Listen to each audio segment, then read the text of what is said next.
That's him.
I think we got him, Commander.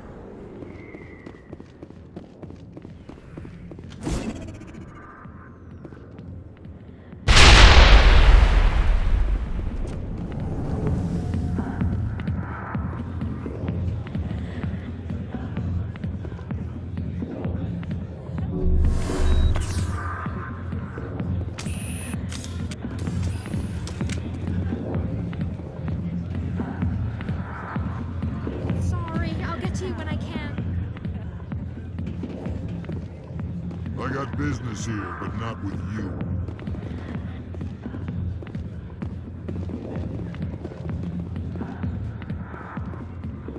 Commander, what do you want? I'm here on Shaira's behalf. Your lies are hurting her. Good! Her lies have been killing me for days. I've seen a lot of horrible things in my days, and there's only one woman in this damn galaxy that helps me forget it. So if you feel that way, then why spread lies about her? 'Cause she rejected me! Me!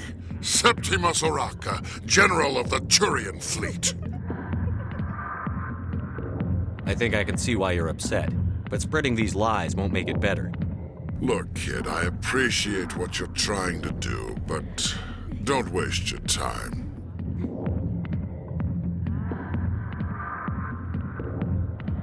You need to start acting like a general if you want to beat this. I spent all my life acting like a general, and what did it get me? Huh? No, those days are over. I'll just be what I am, a tired, lonely, worn-out soldier. Do you really want to be remembered this way? No, I'd rather not be remembered at all. But I see your point. So you think it's that easy? Just straighten up and act like a general? I don't think it could hurt. Huh. Maybe you're right, Commander. Shaira's worth the effort. Even if she won't have me back. This is no place for someone of your stature, General. All right. I'll go to her. After I've had a cold shower or two. Say, you're a bright kid. Would you be interested in earning a few extra credits? What do you want me to do? There's an L-Corps diplomat out there who believes Shaira gave up his secrets. Why does he think that? Because I told him. Look, I just need you to convince him of the truth.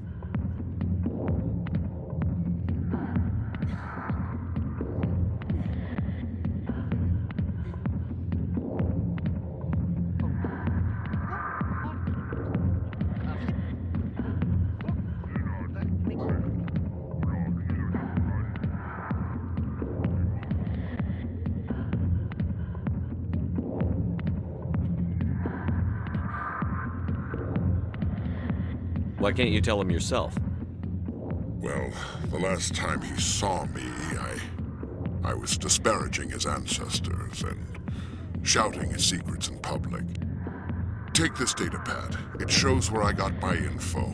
It will exonerate Shaira and convince the Elcor. Who am I taking it to, and where is he? His name is Zaltan. He's an Elcor diplomat. He's over in the embassies complaining about Shaira. Well, here's to soldiers acting like soldiers. Thanks, Commander. You know, you might make a good general yourself one day. Hard to imagine a general like that getting so upset about a woman. That's because you don't understand women, Caden.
Back off, Rex.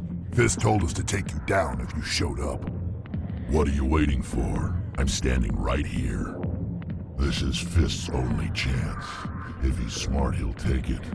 He's not coming out, Rex. End of story. This story is just beginning. Out of my way, humans. I have no quarrel with you. What was that all about? Who knows? Let's just try not to get caught in the middle.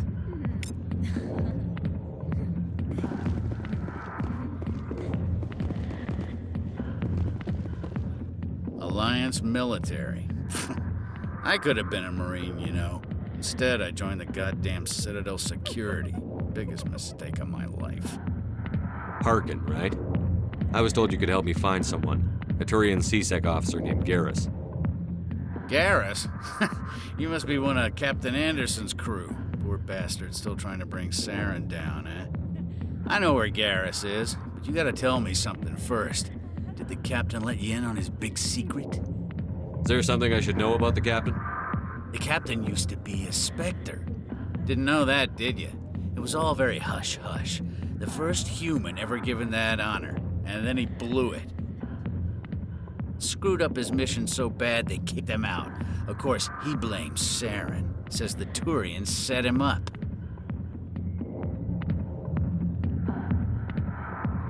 Why'd they kick him out? Have to ask him. I never heard any of the details. Bet it's a good story, though. The heroes fall. Classic tragedy. You said they covered all this up. How'd you hear about it? I spent 20 years working cases here on the Citadel. People on this station love to talk. Secrets are like herpes. If you got 'em, you might as well spread 'em around. You're a pig. Just noticed that now, did you? Just tell me where Garrus went. Garrus was sniffing around Dr. Michelle's office. She runs the med clinic on the other side of the wards. Last I heard, he was going back there. I'm out of here. Yeah, good. Go.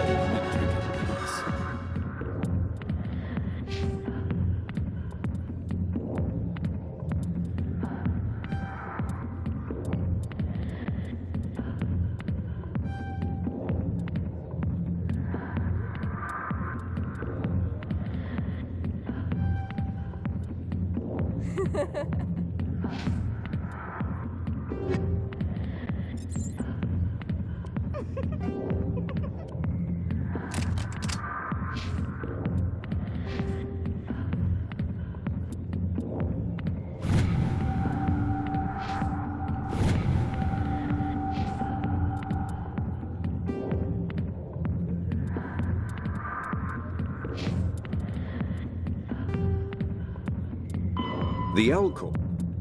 The Krogan evolved in a hostile and vicious environment. Until the invention of gunpowder weapons, eaten by predators was still the #1 cause of Krogan fatalities. Afterwards, it was death by gunshot. When the Solarians discovered them, the Krogan were a brutal, primitive species, struggling to survive a self-inflicted nuclear winter. The Solarians culturally uplifted them, teaching them to use and build modern technology so they could serve as soldiers in the Rachni War. Liberated from the harsh conditions of their homeworld, the quick-breeding Krogan experienced an unprecedented population explosion. They began to colonize nearby worlds. Even though these worlds were already inhabited, the Krogan rebellions lasted nearly a century, only ending when the Turians unleashed the Genophage, a Solarian-developed bioweapon that crushed all Krogan resistance. The Genophage makes only 1 in 1,000 pregnancies viable, and today the Krogan are a slowly dying breed. The Elko. The Krogan evolved in a hostile and vicious environment. Until the invention of gunpowder weapons,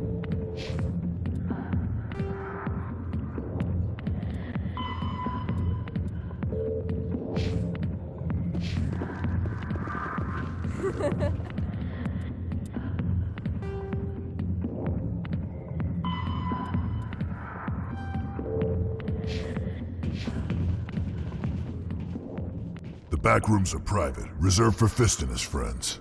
Who's Fist? He owns this club, but the customers have to stay out front. What did that other Krogan want? Rex? Personal matter. Not real chatty, is he? Goodbye. Enjoy the club.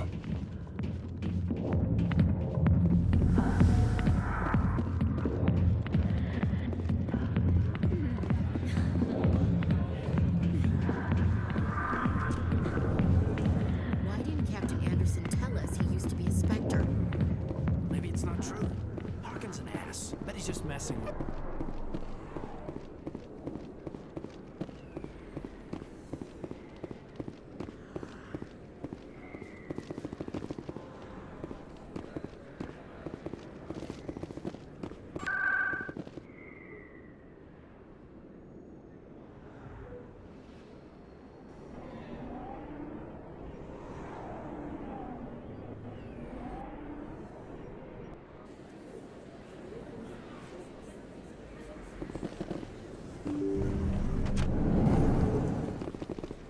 I didn't tell anyone, I swear! That was smart, Doc.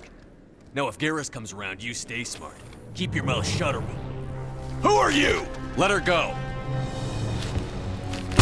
Ah!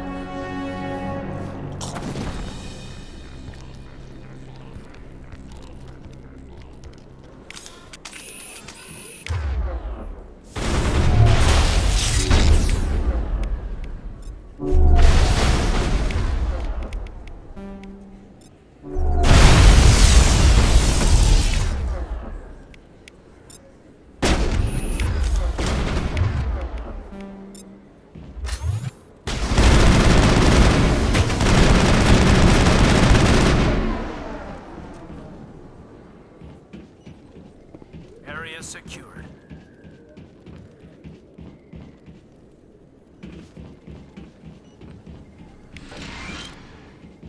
Perfect timing, Shepard.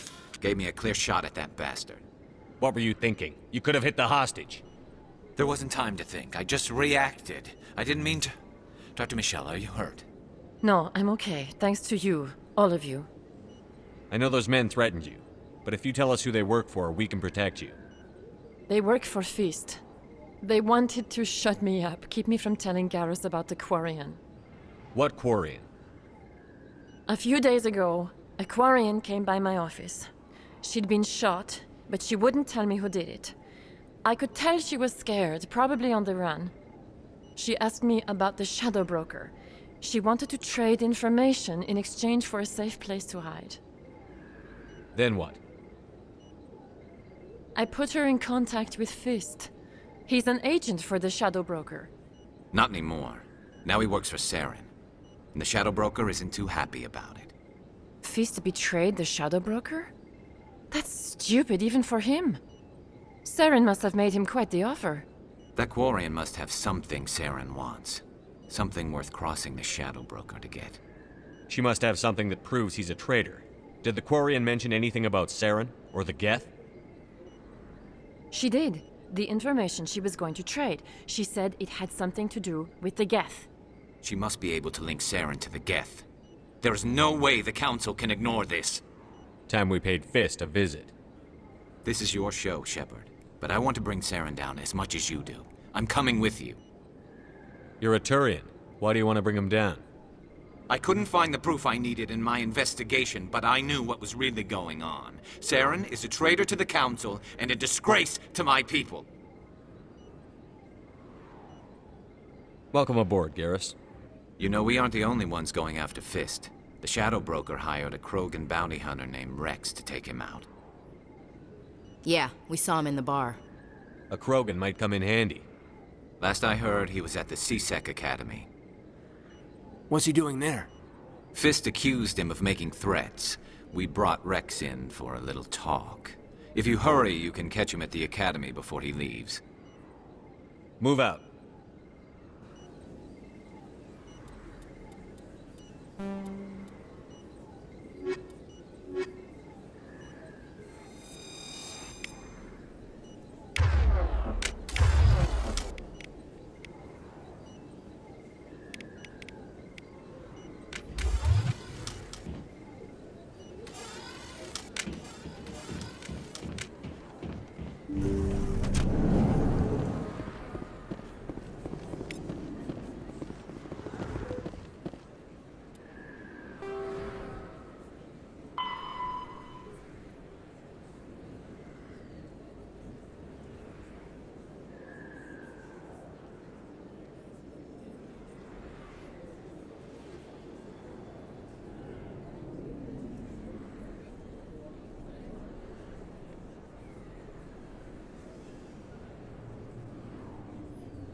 Strange greeting, human.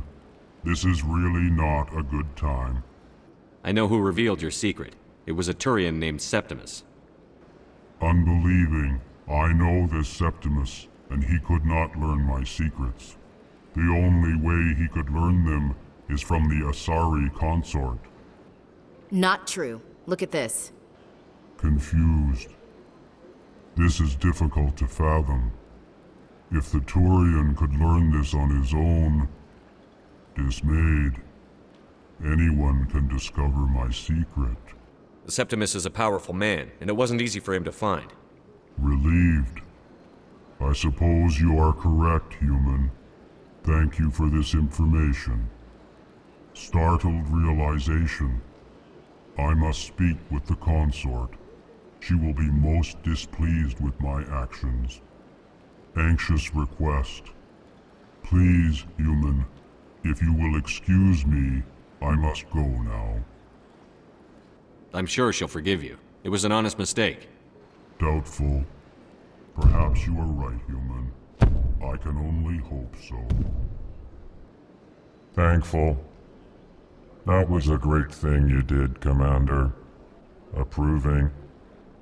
You see, then, not all humans are as you say. I'm sure the Earth Clan stands to profit from this in some way. Apologet. Surprised welcome. You have returned, human. Genuine inquiry. What may I do for you this day? Goodbye, Ambassador. Sincere farewell. Good day to you, human. Enjoy your time on the Citadel. Earth Clan, you are in the wrong place, I think. Your ambassador is next door in the large office. Chastising remark. Don't be so rude, Den. At least introduce yourself. I am Din Korlak, Volus ambassador. Is there something I can do for you, Earth Clan? What is this place? You are in the embassy for the Volus and the Elcor. Your ambassador is next door, in his own office. In this shared space, I aid my fellow Volus when I'm not being interrupted. I'd like to know more about the Volus. I'm sure our history and culture would bore you, Earth Clan. Actually, I would like to know more about your history. My people came to the Citadel shortly after the Asari and Solarians had discovered it. We were instrumental in establishing a standardized galactic economy. However, despite our long association with the Citadel and our many contributions to galactic society, we still do not hold a seat on the Council. Tell me about Volus culture. We are tribal by nature, but our ways are not violent. We barter and trade our lands and tribe members in order to increase status. Larger tribes often engulf smaller ones and eventually split again. Our society is very malleable, and our government is always shifting and changing. Since we're not physically adept, we trade our services for protection. What is it you do here? I look out for the best interests of the Volus people. No easy task considering how often we are overlooked by the Council. Chastising rebuke, Den. The Council favors your species greatly. You are naive. The Earth Clan will be invited to the Council long before our species will. Why aren't the Volus or Elcor part of the Council? All species must prove themselves before they join the Council. All but the Earth Clans, it would seem. Dismissive. Ignore the Volus ambassador, human. He is incorrect in his assessment. Really? How long have we been waiting? How long do you think we'll continue to wait? Bah, this talk is wasted on the humans. Goodbye, Ambassador. Yes, yes. Good day, Earth Clan. The Elkul. The Volus are a member species of the Citadel with their own embassy, but they are also a client race of the Turians. Centuries ago, they were voluntarily absorbed into the hierarchy, effectively trading their mercantile prowess for Turian military protection. Erun, their homeworld, lies far beyond the normal life zone of its star. However, the world has a high-pressure greenhouse atmosphere that traps enough heat to support an ammonia-based biochemistry. As a result, the Volus must wear pressure suits and breathers when dealing with other species, as conventional nitrogen-oxygen air mixtures are poisonous to them, and in the low-pressure atmospheres tolerable to most species, their flesh will actually split open. Volus culture is tribal, bartering lands and even people to gain status. This culture of exchange inclines them to economic pursuits. It was the Volus who authored the Unified Banking Act, and they continue to monitor and balance the Citadel economy.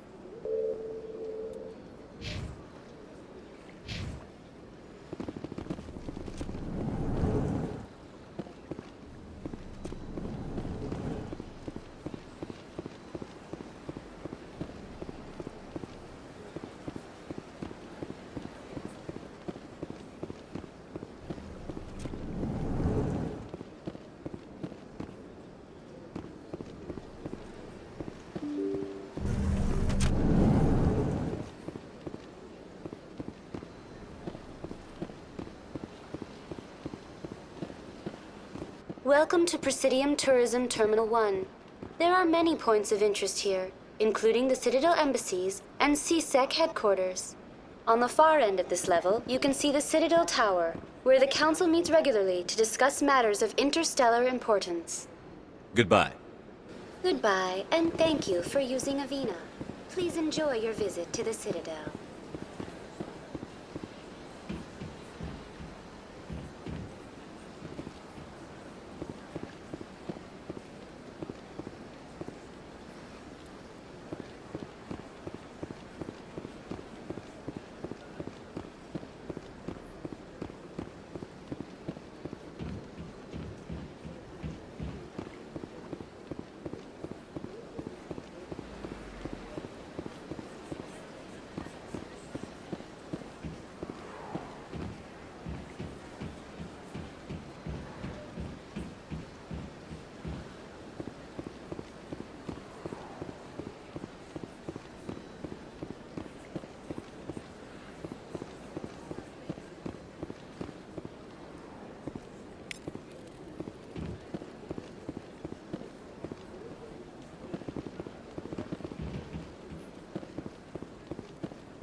Septimus has sent word. Apparently, he sought the consort's forgiveness.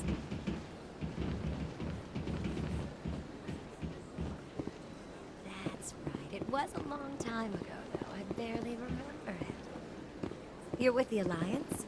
My brother's a private back on Earth.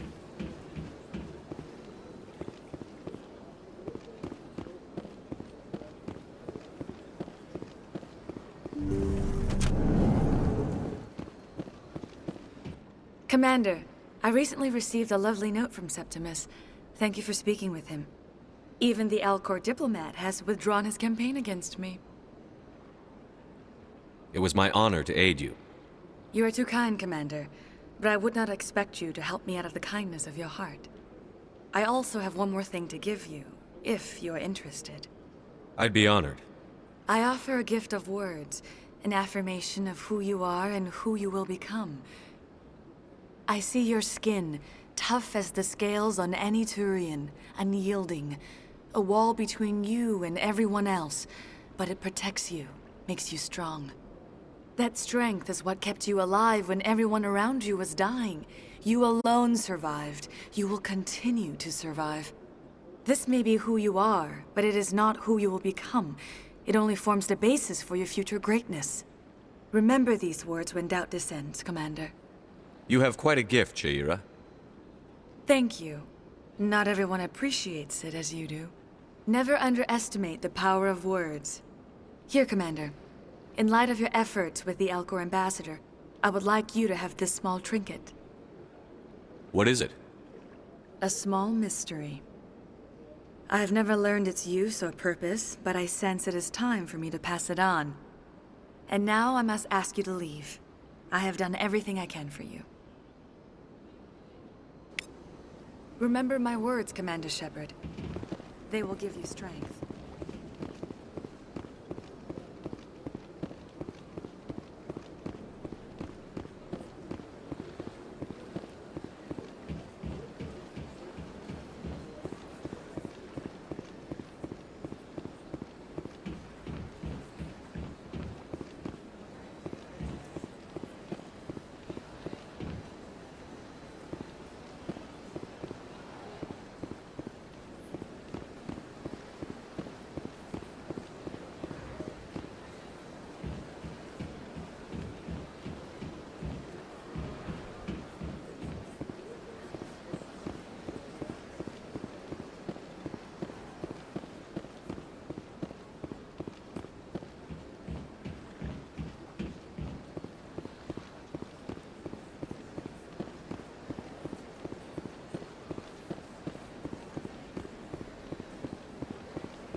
In light of the recent attack on Eden Prime, many colonial investors are pulling their support for future projects. Proponents of expanded human colonization insist that Eden Prime was an isolated case. Nevertheless, colonist enrollment has dropped sharply. Many colonial proposals are on hold until backers have some reassurance that human colonies will be adequately protected.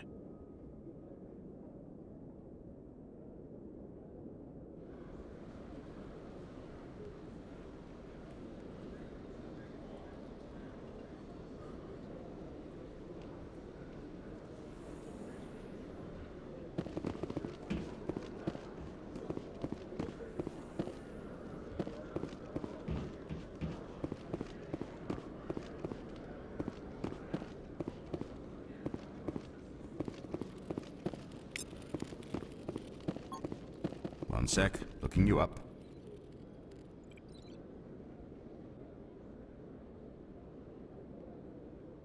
Commander Shepard, here with the Alliance military. First time on the Citadel, that about right? How did you know all that? I'm the CSEC requisitions officer. I need to make sure our buyers are authorized. So, will you be purchasing anything today, Commander Shepard? Show me what you've got. Excellent. I hope you find what you're looking for.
Witnesses saw you making threats in Fist's bar. Stay away from him. I don't take orders from you. This is your only warning, Rex. You should warn Fist. I will kill him. You want me to arrest you? I want you to try.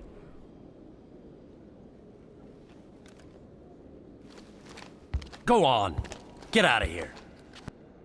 Do I know you, human? My name's Shepard. I'm going after Fist. Thought you might want to come along. Shepard. Commander Shepard. I've heard a lot about you. We're both warriors, Shepard. Out of respect, I'll give you a fair warning. I'm going to kill Fist. Fist knows you're coming. We'll have a better chance if we all work together. My people have a saying. Seek the enemy of your enemy, and you will find a friend. Glad to have you on the team, Rex. Let's go. I hate to keep Fist waiting.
Looks like it's shut down. Fist knows we're coming. Take cover!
I'm okay.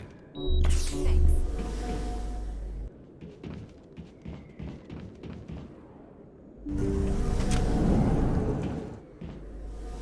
Stop right there. Don't come any closer. Warehouse workers. All the real guards must be dead. Stay back, or we'll shoot. This would be a good time to find somewhere else to work. Yeah, right. That's a good idea. Yeah, I never liked Fist anyway. I would have never thought of that. Shooting people isn't always the answer.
everything myself. Time to die, little soldiers.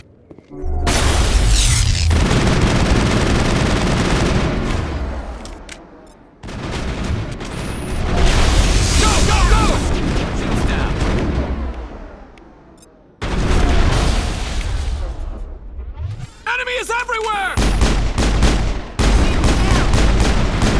Hold the line! Wait! Don't kill me, I surrender! Where's the Quarian? She's not here. I don't know where she is. That's the truth. He's lying. You better start explaining before I lose my temper. The Quarian isn't here. Said she'd only deal with the Shadow Broker himself. Impossible. The Shadow Broker only works through his agents. Nobody meets the Shadow Broker. Ever. Even I don't know his true identity.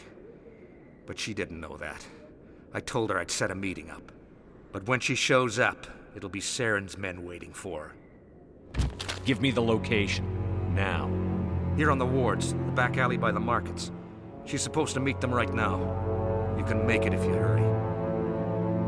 Am I supposed to just forget your part in all this? Hey, I came clean. I told you about the meeting. Besides, I've got my own problems now.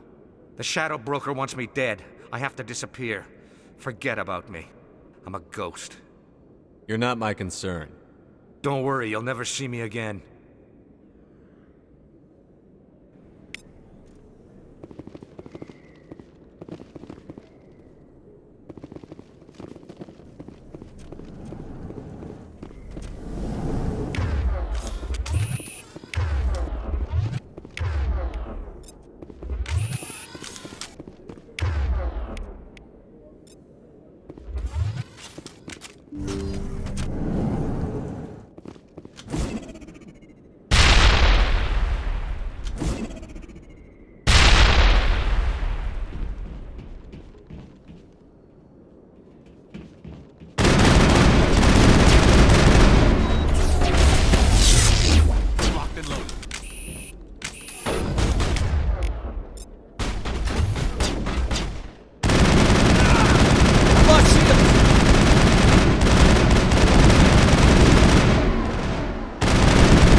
Shepard.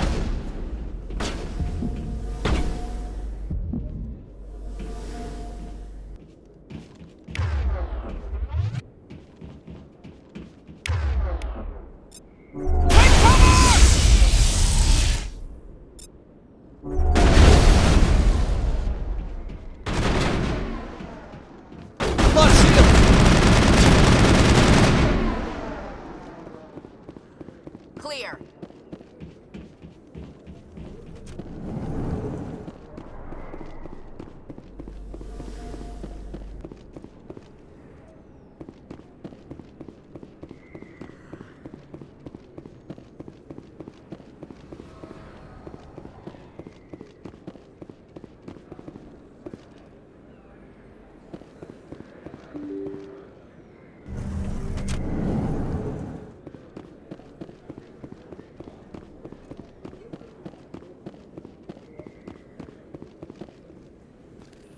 Did you bring it?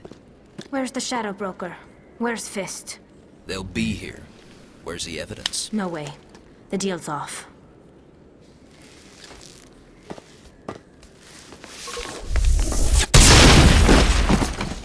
Over there.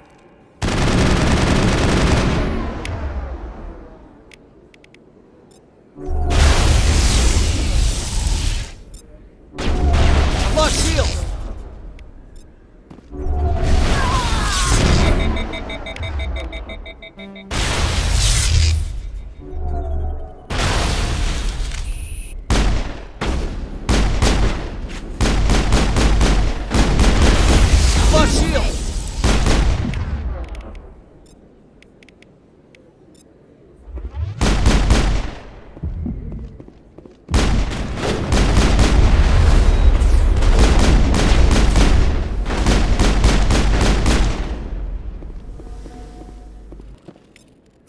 me up.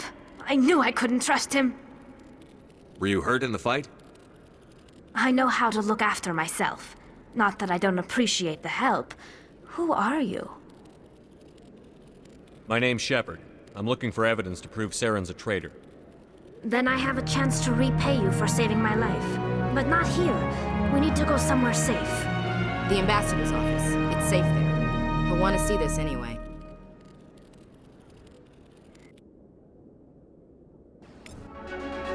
You're not making my life easy, Shepard. Firefights in the wards, an all-out assault on Korra's den. Do you know how many... Who's this? A Quarian? What are you up to, Shepard? Making your day, Ambassador. She has information linking Saren to the Geth. Really? Maybe you better start at the beginning, Miss... My name is Tali. Tali Zora Naraya. We don't see many Quarians here. Why did you leave the flotilla? I was on my pilgrimage. My rite of passage into adulthood. Tell us what you found. During my travels, I began hearing reports of Geth. Since they drove my people into exile, the Geth have never ventured beyond the Veil. I was curious. I tracked a patrol of Geth to an uncharted world. I waited for one to become separated from its unit. Then I disabled it and removed its memory core. I thought the Geth fried their memory cores when they died. Some kind of defense mechanism. What did you find out? Most of the core was wiped clean, but I salvaged something from its audio banks. Eden Prime was a major victory. The beacon has brought us one step closer to finding the conduit. That's Saren's voice. This proves he was involved in the attack. He said Eden Prime brought him one step closer to finding the conduit.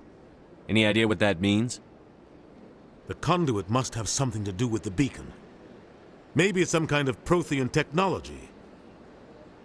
Like a weapon. Wait, there's more. Saren wasn't working alone. Eden Prime was a major victory. The beacon has brought us one step closer to finding the conduit. And one step closer to the return of the Reapers. I don't recognize that other voice, the one talking about Reapers. I feel like I've heard that name before. According to the memory core, the Reapers were a hyper-advanced machine race that existed 50,000 years ago. The Reapers hunted the Protheans to total extinction, and then they vanished. At least, that's what the Geth believe. Sounds a little far-fetched. The vision on Eden Prime.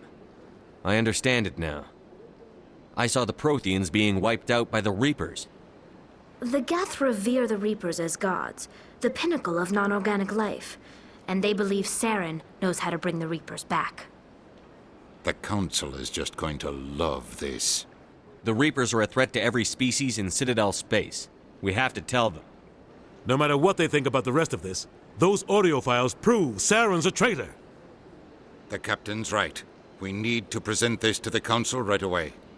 What about her, the Quarian? My name is Tali.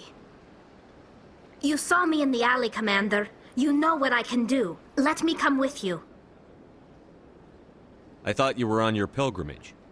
The pilgrimage proves we are willing to give of ourselves for the greater good. What does it say about me if I turn my back on this? Saren is a danger to the entire galaxy. My pilgrimage can wait. I'll take all the help I can get. Thanks. You won't regret this. Anderson and I will go ahead to get things ready with the Council. Take a few minutes to collect yourself, then meet us in the tower.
Excuse me, Commander Shepard. Could you spare a moment of your... Commander Shepard, my name is Samesh Bhatia. Forgive the intrusion, but I have nowhere else to turn.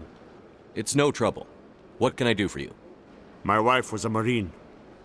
She was in the 212 on Eden Prime. I've requested that my wife's body be returned to me for cremation, but the military has refused my request. Why did they refuse your request? There's got to be some reason.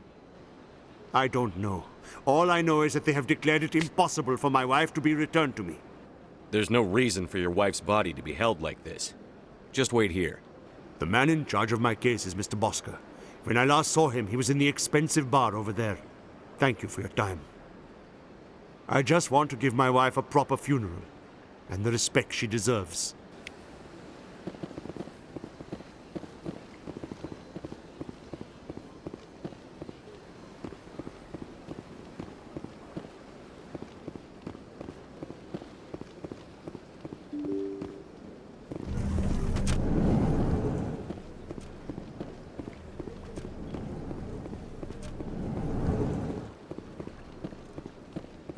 My goodness, you're Commander Shepard. Your activities made for quite a briefing in the Diplomatic Corps. Is there something I can do to assist you? Yes. A man named Samesh Bhatia is having some trouble claiming his wife's body. Ah, Mr. Bhatia. A good man in an understandably frustrating position. I wish I could help him. Serviceman Nirali Bhatia died on Eden Prime, as Mr. Bhatia no doubt told you.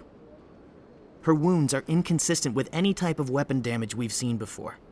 That is why her body is being held. You think her body might be dangerous or contaminated? No, Commander. Nirali Bhatia is not dangerous. Her body is in fact extremely valuable to the Alliance. The tests we're conducting may lead to better defenses against Geth attacks. Respectfully, Serviceman Bhatia may save more lives in death than she did in life. I understand what you're trying to do, but holding the body is wrong. Commander, you of all people should understand how far we must go to protect humanity. Not if we lose our humanity in the process. I'm out there fighting to stop crap like this. All right, Commander. You win. It was hard enough refusing Mr. Bhatia. I'm not going to risk an incident by refusing you. Tell Samesh that the body is being shipped back to Earth. I'll go now to see to it myself.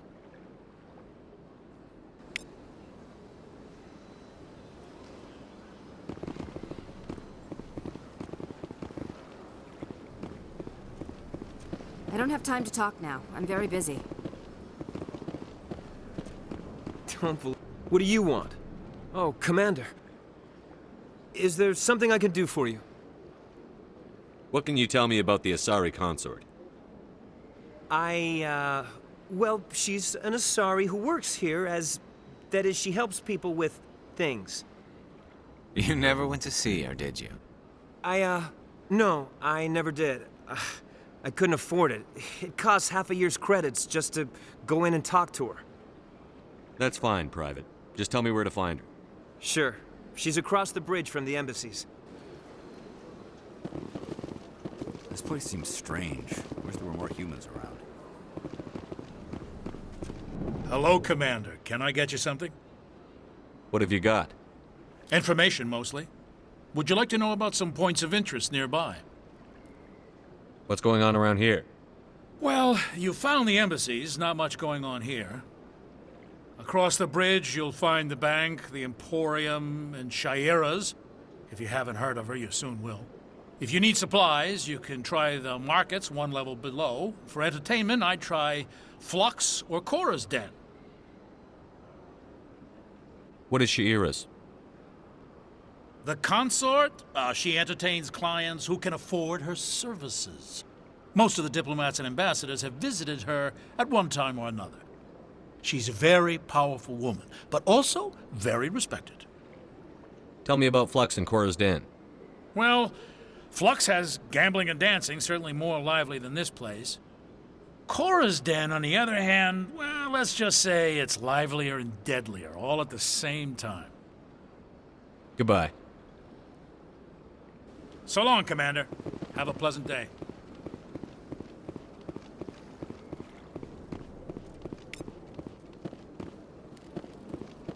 It never gets dark here. They keep the artificial sunlight on at all times.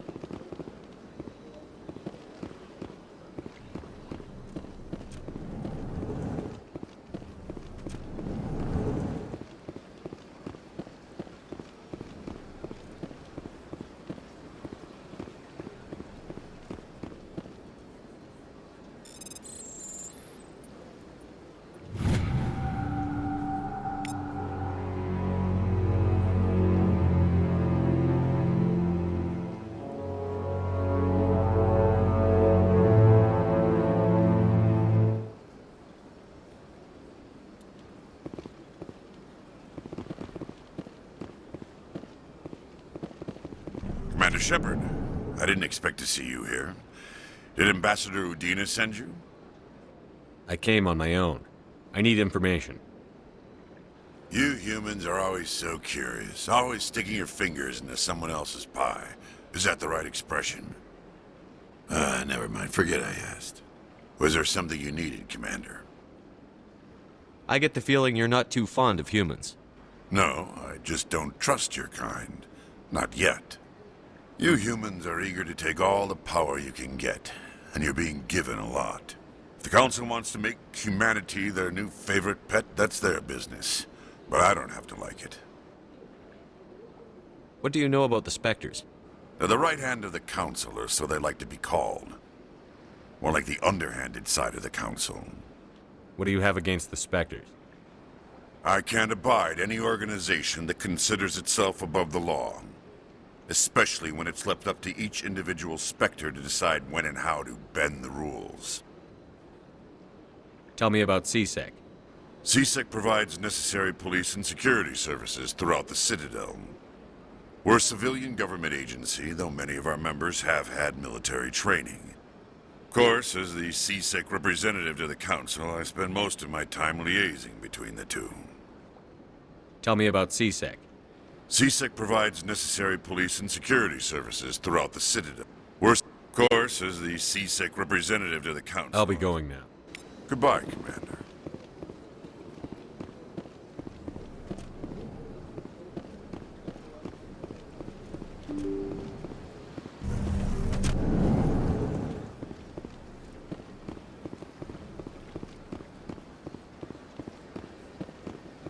Hello again, Commander.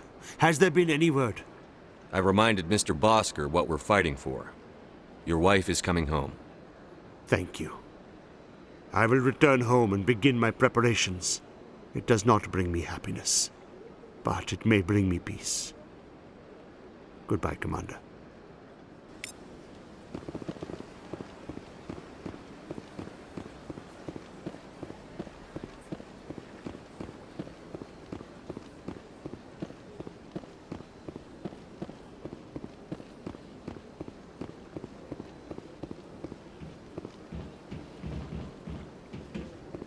They built a lake on a space station.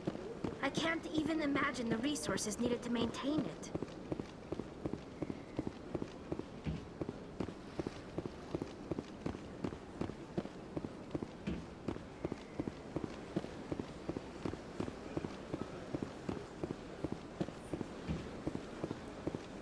I've told you before, you're not allowed in here.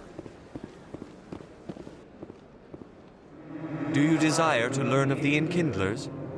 Or has the Honorable CSEC officer enlisted assistance? Why is the CSEC officer harassing you? The CSEC officer requests that this one purchase an evangelical permit to spread the truth of the Enkindlers. Let me talk to the CSEC officer. Perhaps I can explain the situation. This one would be most grateful for the assistance. Please let this one know if success is achieved. That Hanar refuses to listen to reason. Why can't it act in an orderly and lawful manner? I think you should let the Hanar preach in the Presidium. The Presidium is a place of culture and respect. It should not be filled with zealots shouting their idiocy. Why should the jellies get special treatment? Every other species understands and obeys the laws. If I purchased the evangelical permit myself, would that take care of things? As long as it stays in approved areas once it has the permit, yes. That would solve the issue for me. I'll be back. I don't care what you have to do. Just get rid of that Hanar. Has the CSEC officer been assuaged? Is this really how you want to represent the Enkindlers? The truth of the Enkindlers must be made known. They gave the Hanar language, and gave the universe the mass relays.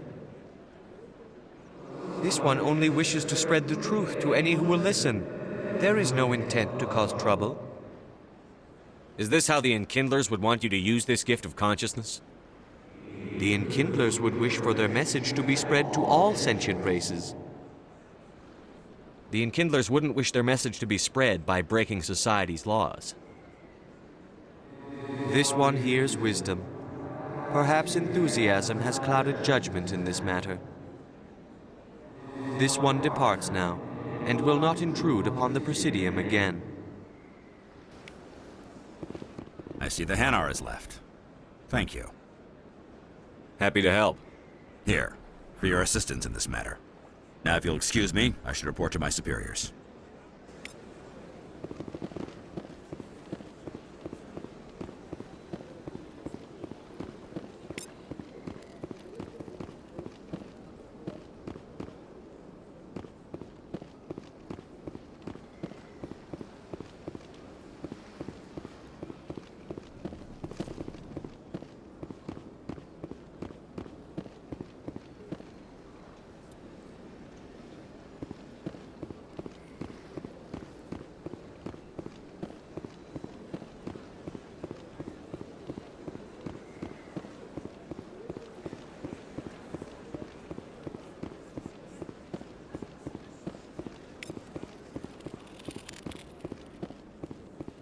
Please do not disturb the keepers.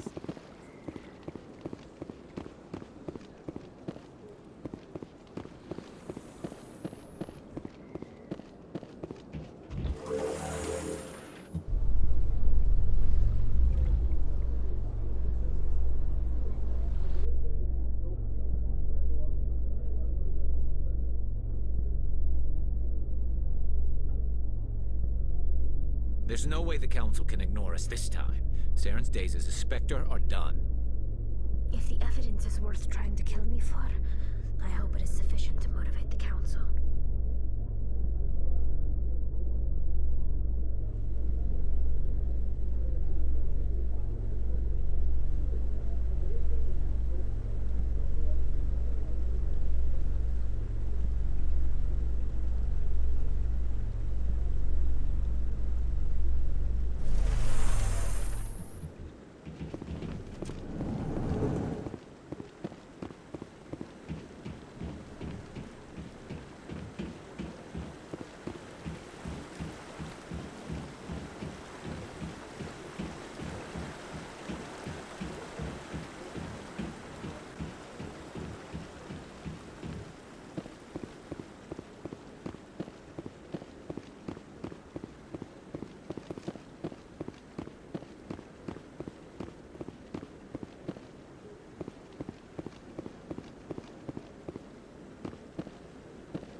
Commander.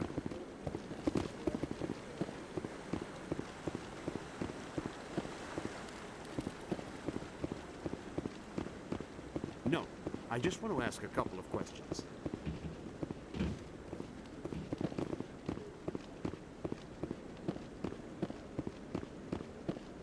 Come on. Udina's presenting the Quarian's evidence to the Council. Eden Prime was a major victory. The beacon has brought us one step closer to finding the conduit. And one step closer to the return of the Reapers. You wanted proof? There it is. This evidence is irrefutable, Ambassador. Saren will be stripped of his Spectre status, and all efforts will be made to bring him in to answer for his crimes. I recognize the other voice, the one speaking with Saren. Matriarch Benezia. Who's she? Matriarchs are powerful Asari who have entered the final stage of their lives. Revered for their wisdom and experience, they serve as guides and mentors to my people. Matriarch Benezia is a powerful biotic, and she had many followers. She will make a formidable ally for Saren. I'm more interested in the Reapers. What do you know about them? Only what was extracted from the Geth's memory core.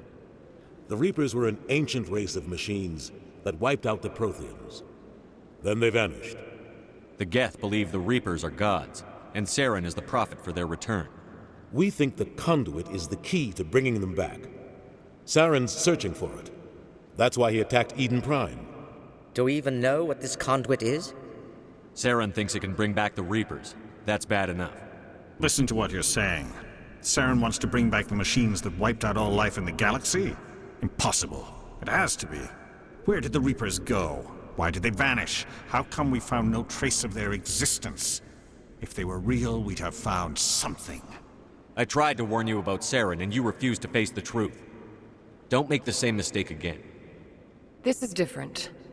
You proved Saren betrayed the Council. We all agree he's using the Geth to search for the conduit, but we don't really know why. The Reapers are obviously just a myth, Commander. A convenient lie to cover Saren's true purpose. A legend he is using to bend the Geth to his will. 50,000 years ago, the Reapers wiped out all galactic civilization. If Saren finds the conduit, it will happen again. Saren is a rogue agent on the run for his life. He no longer has the rights or resources of a Spectre. The Council has stripped him of his position. That is not good enough. You know he's hiding somewhere in the Traverse. Send your fleet in! A fleet cannot track down one man. A Citadel fleet could secure the entire region, keep the Geth from attacking any more of our colonies. Or it could trigger a war with the Terminus systems. We won't be dragged into a galactic confrontation over a few dozen human colonies. Every time humanity asks for help, you ignore us. Shepard's right. I'm sick of this council and its anti-human bull... Ambassador, there is another solution. A way to stop Saren that does not require fleets or armies. No, it's too soon. Humanity is not ready for the responsibilities that come with joining the Spectres. You don't have to send a fleet into the Traverse, and the Ambassador gets his human Spectre. Everybody's happy.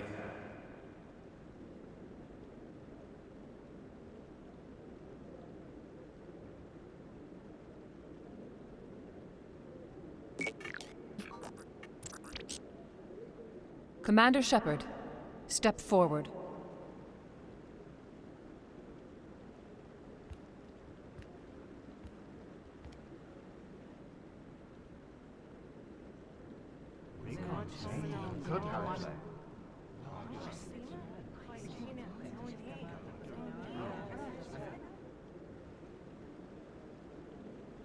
It is the decision of the Council that you be granted all the powers and privileges of the Special Tactics and Reconnaissance Branch of the Citadel.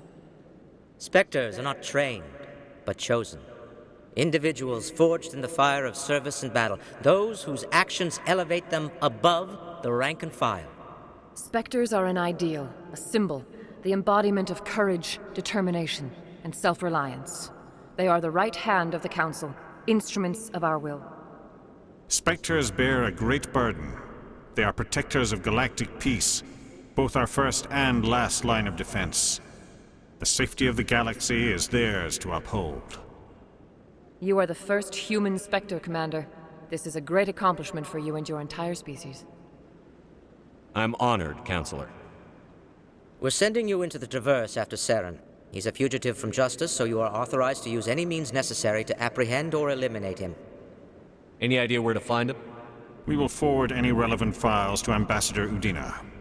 This meeting of the Council is adjourned.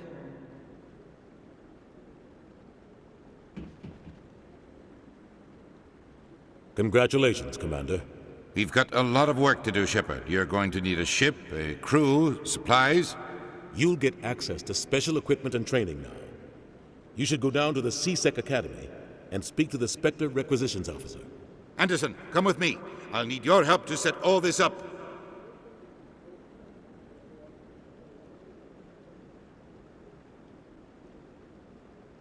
I thought the ambassador would be a little more grateful. He didn't even thank you. Until I find Saren, I haven't done anything. Come on. Right behind you, Shepard.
Don't be ridiculous.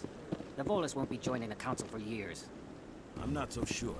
The humans are making a strong push, and you can bet the Volus will be right on their coattails if they succeed. Allowing the humans to join us is a sound strategic move. But the Volus? No. The Hanna are likely to be next, then the Elcor. You may be right, though the Hanar need to lighten up a bit first. You just don't like them because you have trouble understanding them.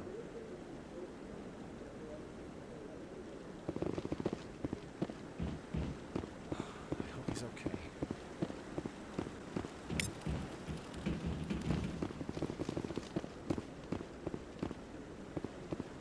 I'm on a break. Talk to someone else if you need anything. I've got a lot on my mind. Maybe I can help. Well, maybe you can. You're a soldier, right? You ever head out to the Traverse? The Traverse is a rough place. We're out there quite a bit. My brother's the captain of a ship called the Majesty. It was crossing the Traverse a few days ago when it disappeared. Just dropped right off the grid. And that usually means one of two things. They had massive mechanical failure, or they were attacked. Neither one of those options leaves a lot of hope. I won't give up on my brother. Not yet. I've got the coordinates for the last transmission from his vessel. What kind of ship was it? Don't let the name fool you. The Majesty's just a small trading vessel, only a handful of crew. But he kept it in good condition. I don't think mechanical failure is too likely. But they don't have any real weapons or shields. If anyone did come after them, the Majesty'd be a sitting duck. If your brother's still alive, I'll find him. Give me the coordinates. I'll forward them to your ship right away. Please let me know as soon as you find him.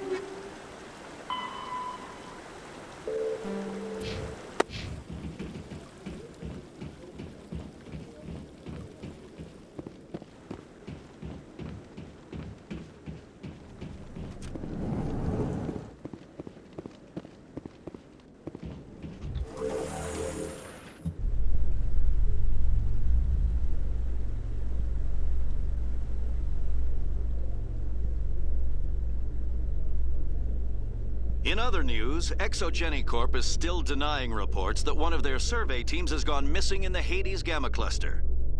When asked why communication with the survey team was suddenly cut off last week, company officials refused to comment.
The ambassadors have this beautiful park to relax in, but most of them are too busy to ever use it.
Years ago, the Geth drove my people into exile. We asked the Council to wipe the synthetics out, but they ignored our pleas. Maybe if they'd listened, we wouldn't be here now.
Maybe.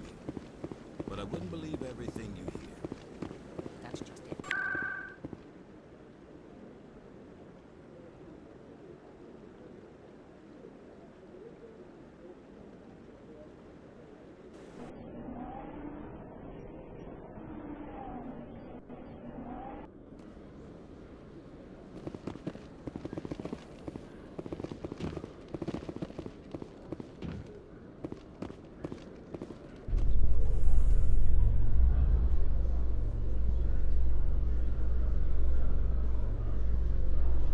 A Solarian excavation team has run into an unexpected problem after unearthing a Prothean dig site.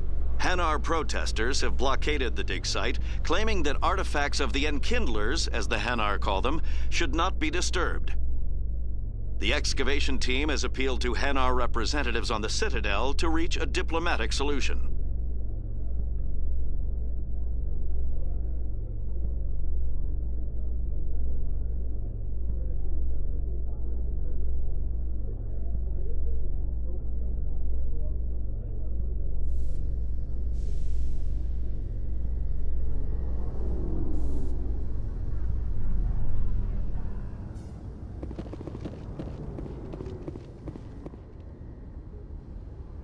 I've got big news for you, Shepard. Captain Anderson is stepping down as commanding officer of the Normandy. The ship is yours now.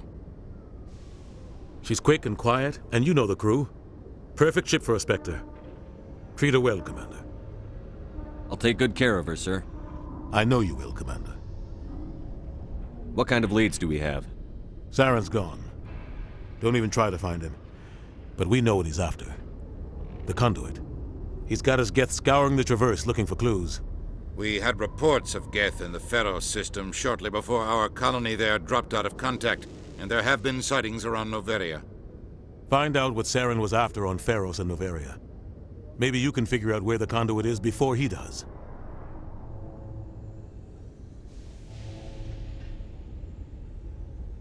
The Reapers are the real threat. I'm with the Council on this one, Shepard. I'm not sure they even exist. But if they do exist, the conduit's the key to bringing them back. Stop Saren from getting the conduit, and we stop the Reapers from returning.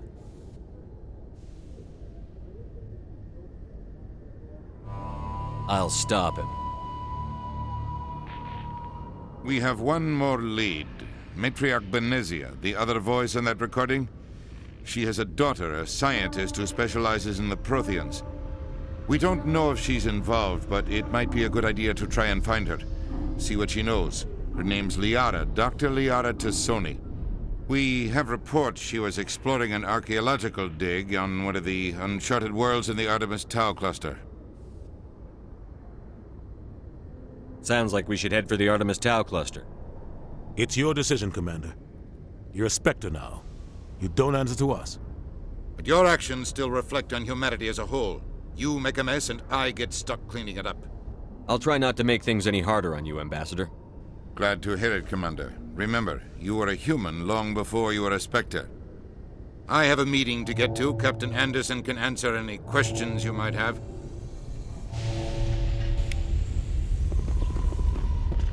Yes, Commander? How are you holding up? Honestly, this isn't how I pictured my career coming to an end.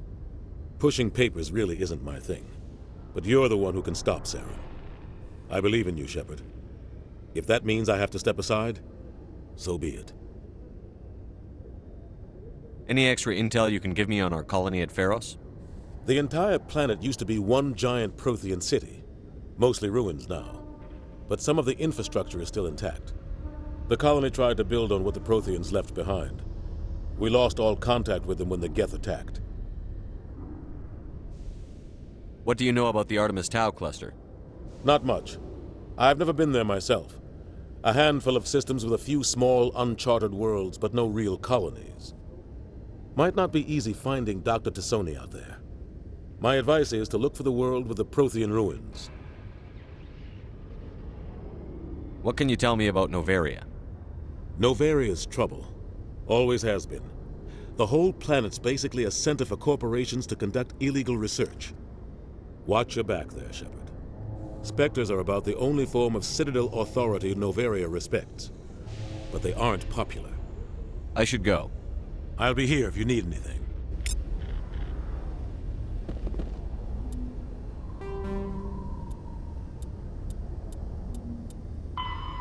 Pharaoh. Noveria is a cool, rocky world with most of its hydrosphere locked up in massive glaciers. A privately chartered colony world, the planet is owned by the Noveria Development Corporation Holding Company.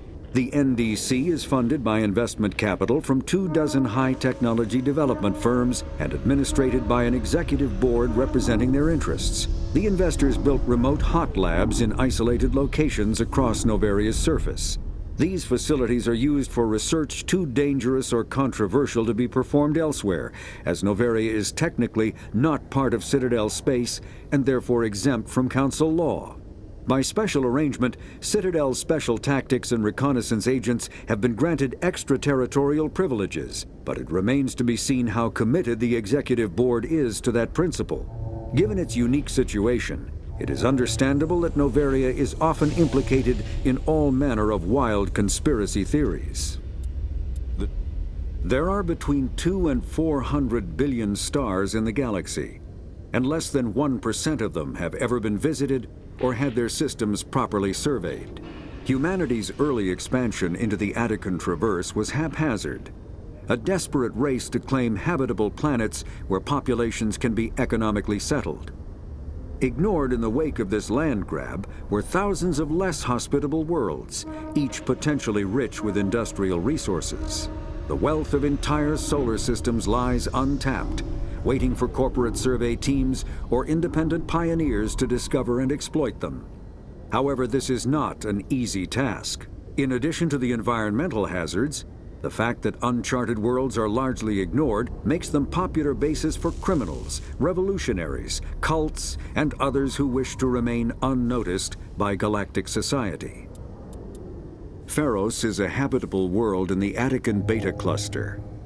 2/3 of the habitable surface is covered with the ruins of a crumbling Prothean megatropolis. In the millennia since the Prothean extinction, the ruins have been repeatedly picked over by looters many times. Pharos was considered a poor prospect for colonization, as little open ground remains for agriculture. The only sizable freshwater sources are the poles, which are tapped by the decaying Prothean aqueduct systems. The dead cities, while in good condition considering their antiquity, are of uncertain stability. Ground level is congested by a dozen meters of fallen debris, and the air is fouled by dust. In 2178, the Human Exogeny Corporation announced its intention to place a permanent colony on Pharos to thoroughly explore the ruins.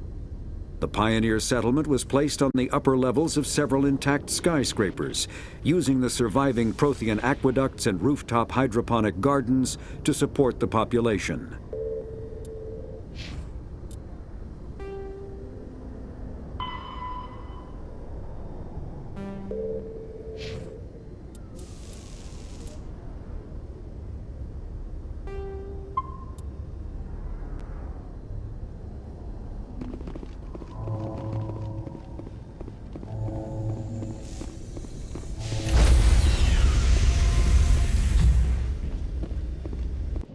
Stand by, shore party. Decontamination in progress.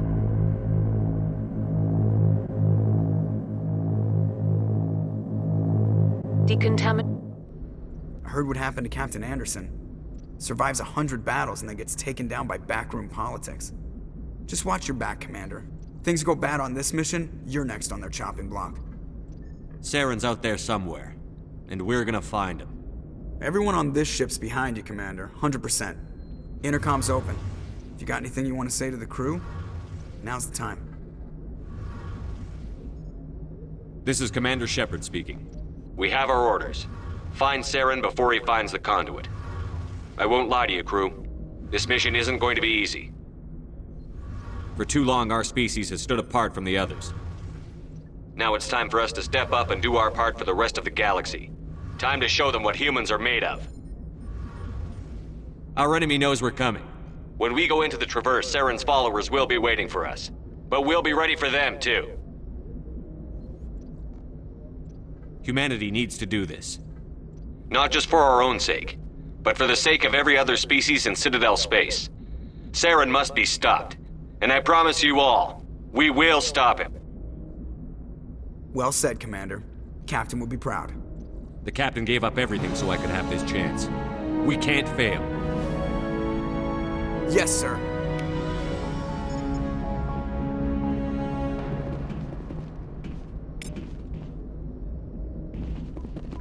Commander, something you need? How's the Normandy performing? Is she everything they said she'd be? She's the best ship in the fleet, if you've got a pilot who knows how to handle her. Balance isn't what you'd expect. Takes a while to get used to that oversized drive core we got stuffed in the back, and her power can sneak up on you if you're not careful. The Normandy's probably too much ship for your average Alliance pilot, Commander. Lucky for you, I'm anything but average. I like to know my crew. Mind if I ask you a few questions? I can see where this is going. You did a background check on me, didn't you? Well, I'll tell you the same thing I told the captain. You want me as your pilot. I'm not good. I'm not even great. I am the best damn helmsman in the Alliance fleet. Top of my class in flight school, I earned that.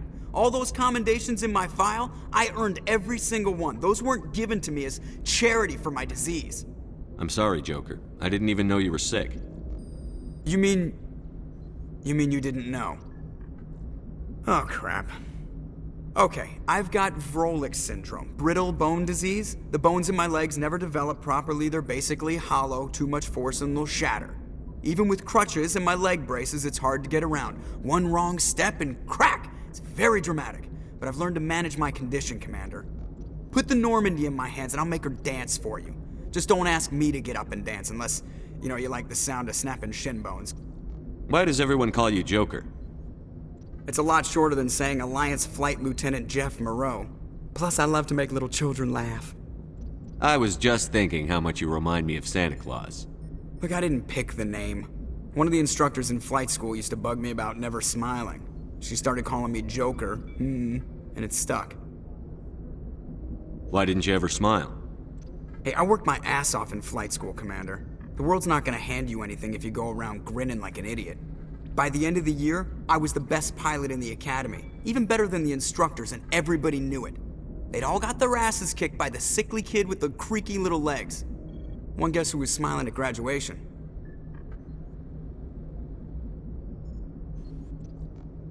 I need to know more about this Vrolik syndrome if I'm putting my ship in your hands. Yeah, of course you do. It's an extremely rare condition. Nobody knows exactly what causes it. Genetic, maybe. It's treatable, but there's no cure. They classify my case as moderate to severe. I was born with over a dozen fractures, hip, thighs, ankles. My bones were already breaking in the womb. 100 years ago, I wouldn't have survived past my first year. Lucky for me, modern medical science has turned me into a productive member of society. I'm not trying to make you uncomfortable. Let's talk about something else. Whatever you want, Commander. How'd you end up joining the Alliance? Look, if you're looking for an inspirational tale of the crippled kid overcoming impossible odds, you're gonna be disappointed. My mother was a civilian contractor working for the Alliance. I basically grew up on the Arcturus station back when they were building up the fleets. Spend all that time around Alliance ships, there's a good chance you'll end up going to the Academy. I have to go. All right, see ya.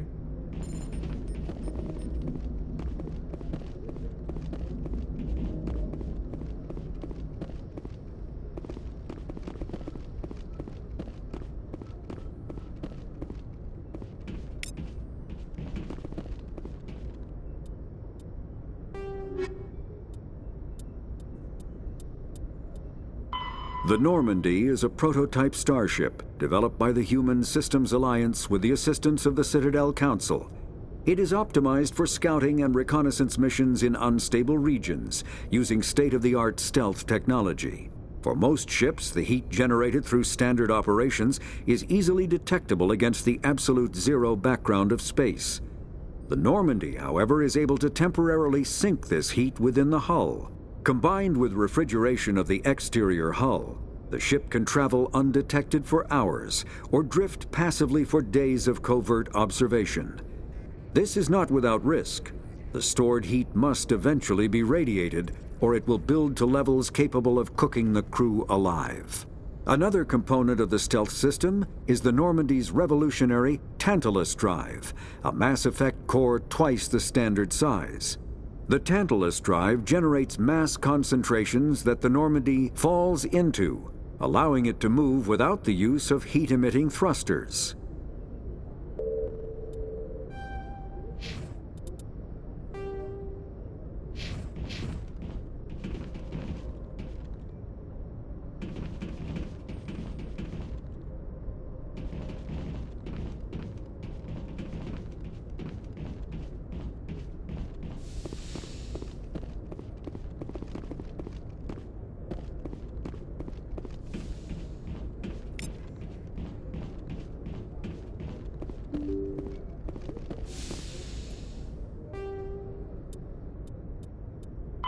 The Citadel.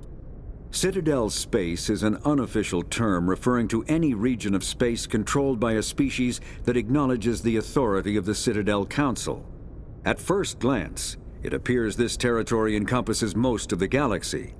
In reality, however, less than 1% of the stars have been explored. Even Mass Effect FTL drive is slow relative to the volume of the galaxy. Empty space and systems without suitable drive discharge sites are barriers to exploration. Only the mass relays allow ships to jump hundreds of light years in an instant, the key to expanding across an otherwise impassable galaxy. Whenever a new relay is activated, the destination system is rapidly developed. From that hub, FTL drive is used to expand to nearby star clusters. The result is a number of densely developed clusters, thinly spread across the vast expanse of space, connected by the mass relay network.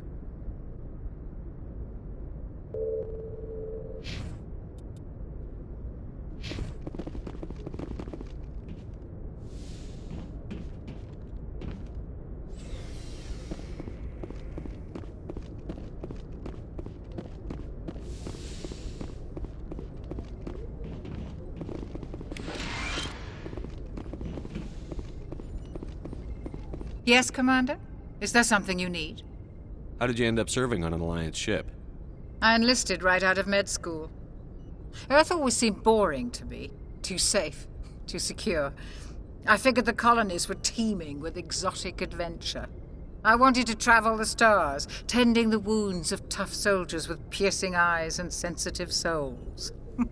Turns out military life isn't quite as romantic as I'd imagined. But humanity needs the Alliance if we want to keep expanding through the Traverse, and the Alliance always needs good doctors. So I stayed on to do my part. Ever think you made the wrong choice? Sometimes I think about opening a private practice back on Earth, or maybe taking a position at one of the new med centers out in the colonies. But there's something special about working on soldiers. If I left the Alliance now, I'd feel like I was abandoning them. How did you end up serving on an Alliance ship? I enlisted, but humanity needs the Alliance if we want to keep expanding. How well do you know the Lieutenant? I'd never worked with him before this mission, but he has an impressive service record, over a dozen special commendations. Tends to keep to himself, though. Maybe because of the headaches. It's not easy being an L2.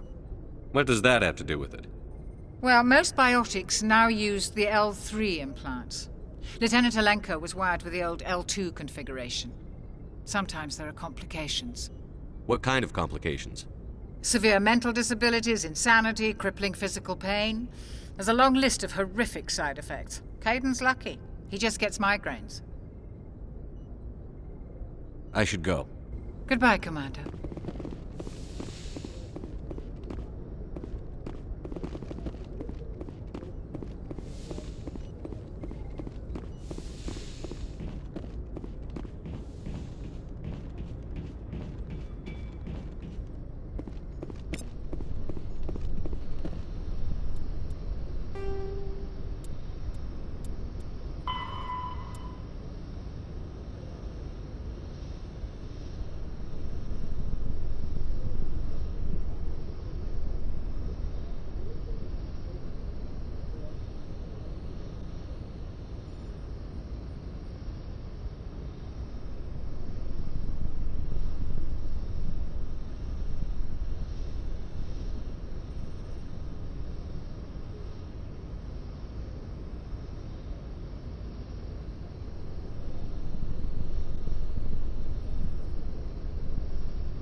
Anything you need, Commander?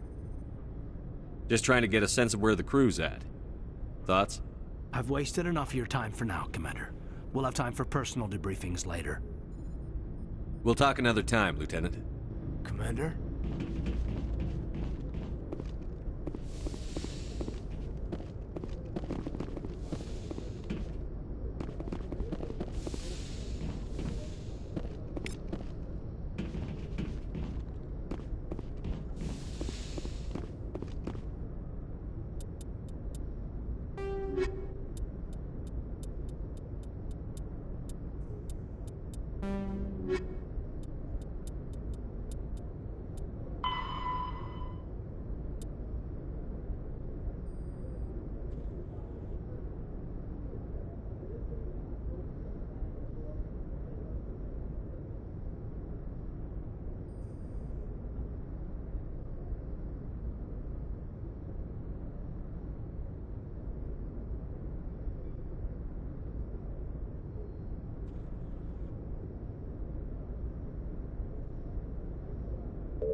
Nice ship you've got, Shepard. What can I do for you? What's your story, Rex? There's no story. Go ask the Quarian if you want stories. You Krogan live for centuries. Don't tell me you haven't had a few interesting adventures. Well, there was this one time the Turians almost wiped out our entire race. That was fun. I heard about that. You know, they almost did the same to us. It's not the same. It seems pretty much the same to me. So your people were infected with a genetic mutation? An infection that makes only a few in 1,000 children survive birth? And I suppose it's destroying your entire species? I suppose it isn't all the same. I don't expect you to understand, but don't compare humanity's fate with the Krogan. Sorry, Rex. I wasn't trying to get you upset. Your ignorance doesn't upset me, Shepard. As for the Krogan, I gave up on them long ago. The genophage infected us, but it's not what's killing us. Are your people really dying? We're sure not getting any stronger. We're too spread out. None of us are interested in staying in our own system. Lots of species have left their homes and prospered. But they go to colonize new worlds. We're not settlers. We're warriors. We want to fight. So we leave. Hire ourselves out. And most of us never go back. What can you tell me about the genophage? Ask the Solarians if you want details. They made it. All I know, it makes breeding nearly impossible. Thousands die in stillbirth, and most never get that far. Every Krogan is infected, every one. And no one's rushing to find a cure. Why don't the Krogan try to find a cure? When was the last time you saw a Krogan scientist? You ask a Krogan, would he rather find a cure for the genophage or fight for credits? He'll choose fighting every time. It's just who we are, Shepard. I can't change that. Nobody can. So long, Rex. Shepard.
Thanks for bringing me on board, Commander.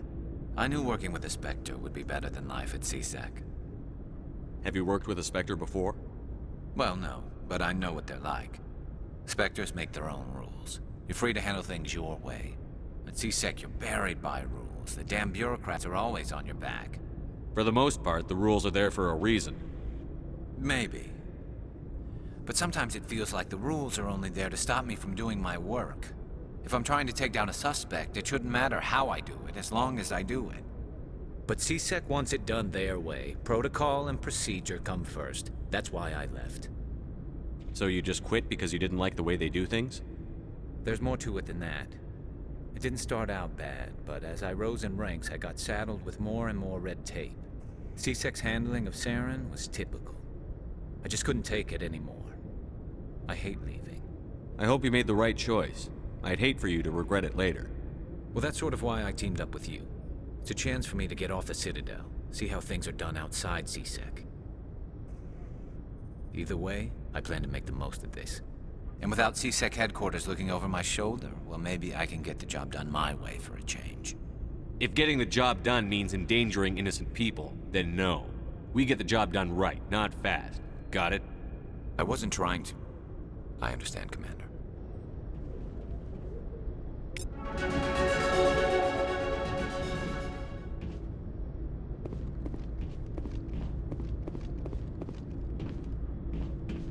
Hey, Commander.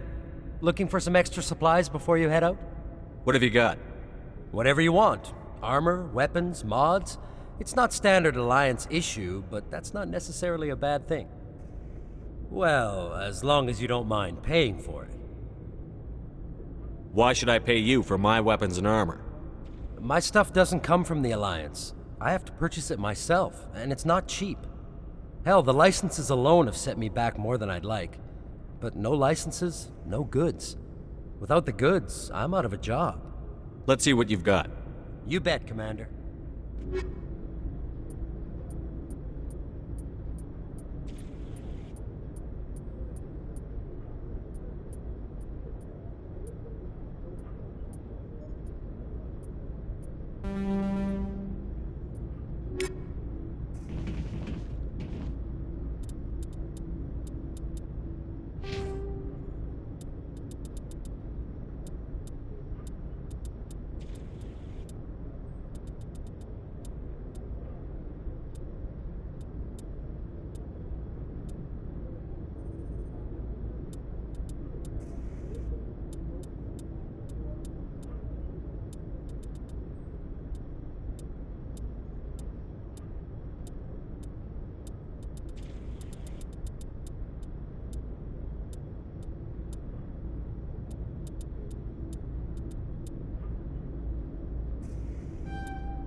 The Normandy is The Mako infantry fighting vehicle was designed for the System Alliance's frigates.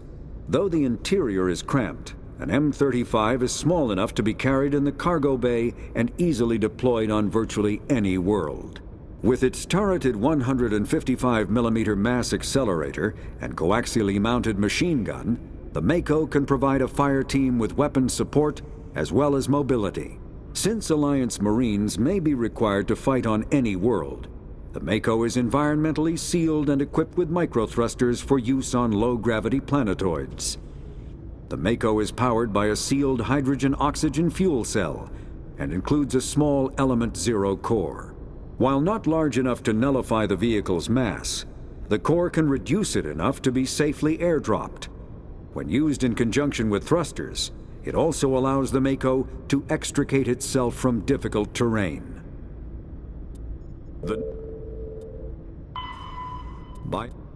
Omni-tools are handheld devices that combine a computer microframe, sensor analysis pack, and manufacturing fabricator. Versatile and reliable, an Omni-tool can be used to analyze and adjust the functionality of most standard equipment, including weapons and armor, from a distance. The fabrication module can rapidly assemble small three-dimensional objects from common reusable industrial plastics, ceramics, and light alloys. This allows for field repairs and modifications to most standard items, as well as the reuse of salvaged equipment. Omni-tools are standard issue for soldiers and first-in colonists.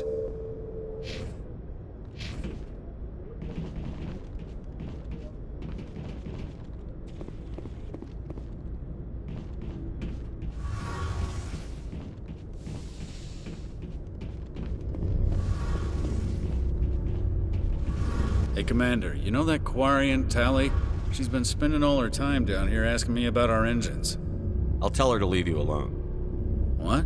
No, she's amazing. I wish my guys were half as smart as she is. Give her a month on board and she'll know more about our engines than I do. She's got a real knack for technology, that one. I can see why you wanted her to come along. I figured she'd be a real asset to the team. You got an eye for Tally, Commander, but I'm guessing that's not why you came down here. Fill me in on the IES stealth systems. How does it work exactly? You can't hide a ship out in space. They emit too much heat and radiation. Too easy for sensors to pick them up, unless you find a way to capture those emissions. So our stealth systems trap the energy we give off in storage sinks built into the ship itself. No emissions to give away our location. Eventually the sinks have to be vented. More than a few hours silent running and they overheat. Cook us inside our own hull. There's no way for anyone to detect us? A visual scan can still pick us up. Anyone looking out a window can see us plain as day. But you have to be pretty close to get an actual visual out in space. Most vessels rely on scanners. As long as the stealth systems are engaged, they can't see us. Not unless we accelerate to FTL speeds.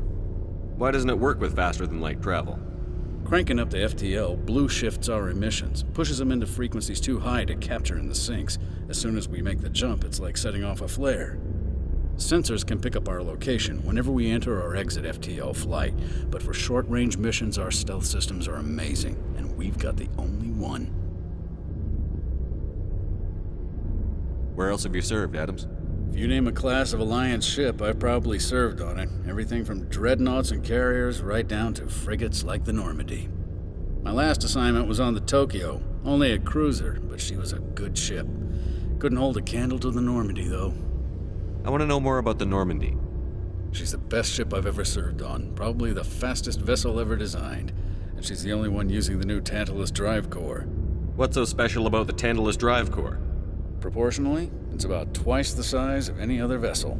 Not only are we faster, but we can run at FTL speeds longer before we have to discharge the core.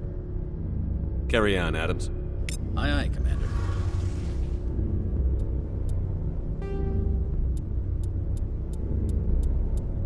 Faster than larger warships are generally classified in one of four weights. Frigates are small, fast ships used for scouting and screening of larger vessels. Frigates often operate in wolf pack flotillas. Cruisers are middleweight combatants, faster than dreadnoughts and more heavily armed than frigates. Cruisers are the standard patrol unit and often lead frigate flotillas. Dreadnoughts are kilometer-long capital ships mounting heavy, long-range firepower. They are only deployed for the most vital missions. Carriers are dreadnought-sized vessels that also carry large numbers of fighters. Smaller vessels are almost exclusively used in a support role to the warships during combat. Fighters are one-man craft used to perform close-range attacks on enemy ships. Interceptors are one-man craft optimized for destroying opposing fighters. Faster-than-light drives use element zero cores to reduce the mass of the ship, allowing higher rates of acceleration. This effectively raises the speed of light within the mass effect field, allowing high-speed travel with negligible relativistic time dilation effects. Starships still require conventional thrusters, chemical rockets, commercial fusion torch, economy ion engine, or military anti-proton drive, in addition to the FTL drive core. With only a core, a ship has no motive power. The amount of ESO and power required for a drive increases exponentially to the mass being moved and the degree it is being lightened. Very massive ships or very high speeds are prohibitively expensive. If the field collapses while the ship is moving at faster than light speed, the effects are catastrophic. The ship is snapped back to sublight velocity, the enormous excess energy shed in the form of lethal Cherenkov radiation.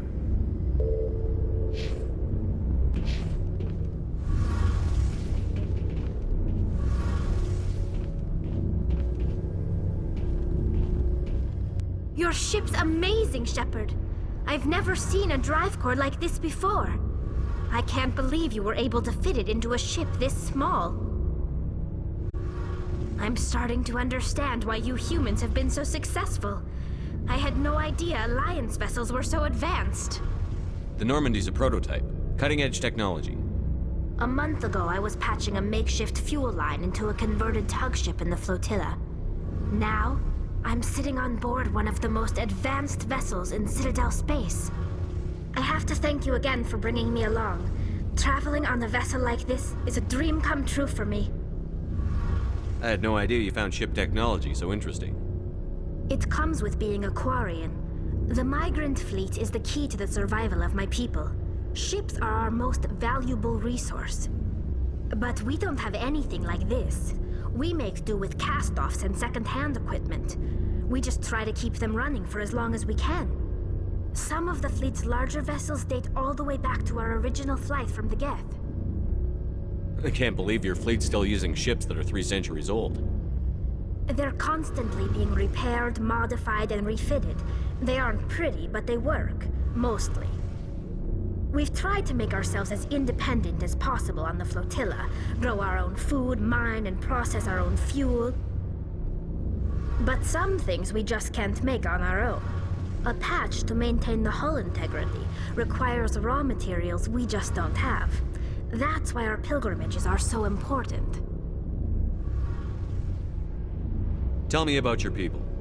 Our lives aren't easy. Resources are scarce, and we are constantly on the move. Everything we do must in some way contribute to the continuation of the migrant fleet. There are 17 million Quarians in the flotilla, and each of us relies on the others for survival. The bonds among my people are strong.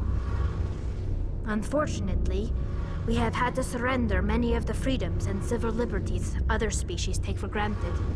What kind of freedoms?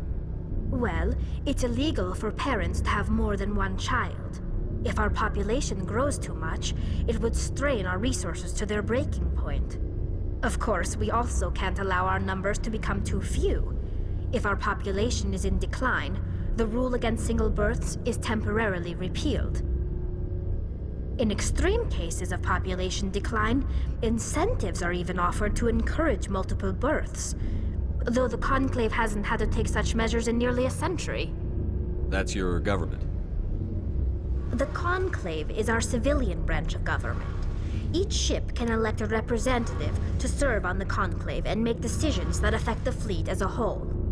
On matters that affect an individual ship, however, the captain has the final say. It's a tradition that dates back to the early days, when the fleet was governed by martial law.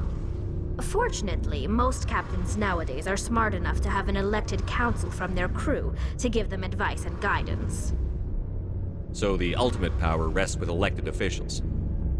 In practice, the Conclave and the respective council for each ship tend to set the rules that govern our daily lives.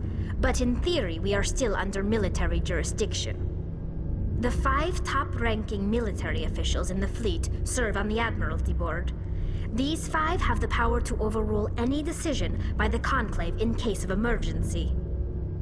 To do so requires unanimous agreement among the Admiralty, and they can only do this once. After that, the entire board must resign their posts. It's a safeguard that served us well. In nearly 3 centuries, the Admiralty Board has only overruled the Conclave 4 times. I want to know more about the Geth. I doubt I can tell you anything you don't already know. It's been almost 3 centuries since they drove my people into exile. All I know is the story of their origins, what they were when we created them, and how they turned on us. Interesting. The Geth were originally created to serve as an automated manual labor force. Initially, their intelligence was as limited as any VI.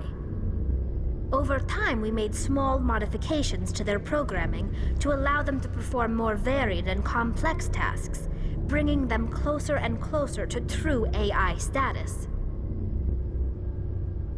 How come the Council didn't step in and stop you? This wasn't true AI research. We may have been skirting the bounds of the law, but we never did anything that was actually illegal.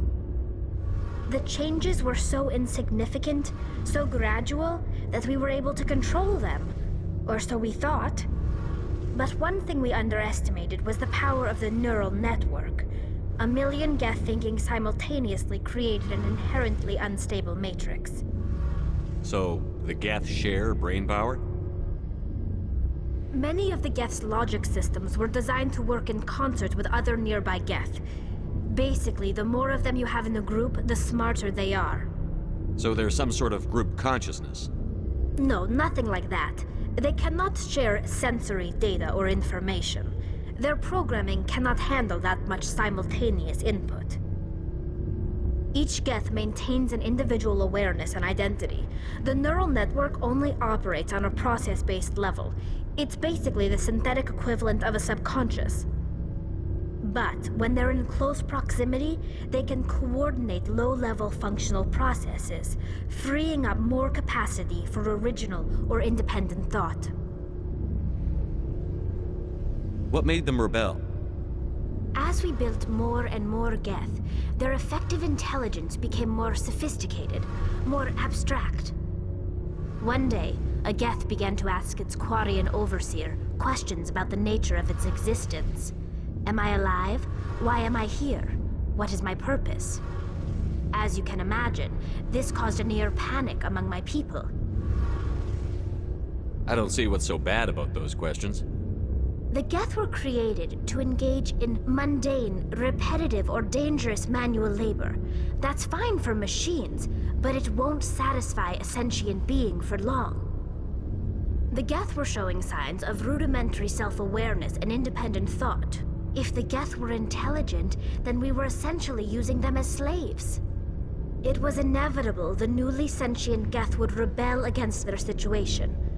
We knew they would rise up against us, so we acted first. A general order went out across all Quarian-controlled systems to permanently deactivate all Geth. The Geth responded to this order violently. You can't blame them for fighting for their survival. We had no other choice. The Geth were already on the verge of revolution. By acting quickly, we had a chance to end the war before it began. The hope was that most of the Geth would still be little more than machines, incapable of organized resistance. But they had progressed much further than anyone anticipated. The war was long and bloody. Millions upon millions of Quarians died at their hands. In the end, we were forced to flee our own homeworld. We feared the Geth would pursue us, but they never came beyond the Veil. Now we drift through space, exile searching for a way to reclaim what was once ours. It's hard to feel sorry for you. Your ancestors tried to wipe out another species. We made a mistake when we created the Geth in the first place, but we did not make a mistake when we went to war against them. If we had not acted, they would have wiped us out. They're a synthetic life form. They have no use for organics. None. Why do you think they cut themselves off from the rest of the galaxy? Why do you think they've killed every organic being who's ever tried to contact them? I didn't mean to offend you. I'm sorry. I didn't mean to get so worked up. Most Quarians tend to have pretty strong opinions about the Geth. I want to know more about the pilgrimage. When my people reach maturity, we leave our birth ships and seek acceptance with a new crew. It's necessary to maintain genetic diversity among the fleet. But no ship wants to accept someone who will be a burden on them. So, to prove our worth, we embark on a pilgrimage. We set out alone, leaving the flotilla and our families behind us. We only return once we have found something of value we can bring back to the fleet. This is presented as a gift to the captain of the respective ship we wish to join. If the gift is accepted, we are welcomed into the crew. Can a captain choose to reject the gift? That doesn't happen often. Most captains are eager to increase the size of their crew. It increases their own standing in our society. Even when a gift is not particularly valuable, the captain usually accepts it out of a sense of tradition. However, there is a stigma to presenting a substandard gift. It's not the best way to make a good impression on a new community. Most pilgrims don't return until they find something worthwhile. I want to talk about something else. Like what? I should go. See you later.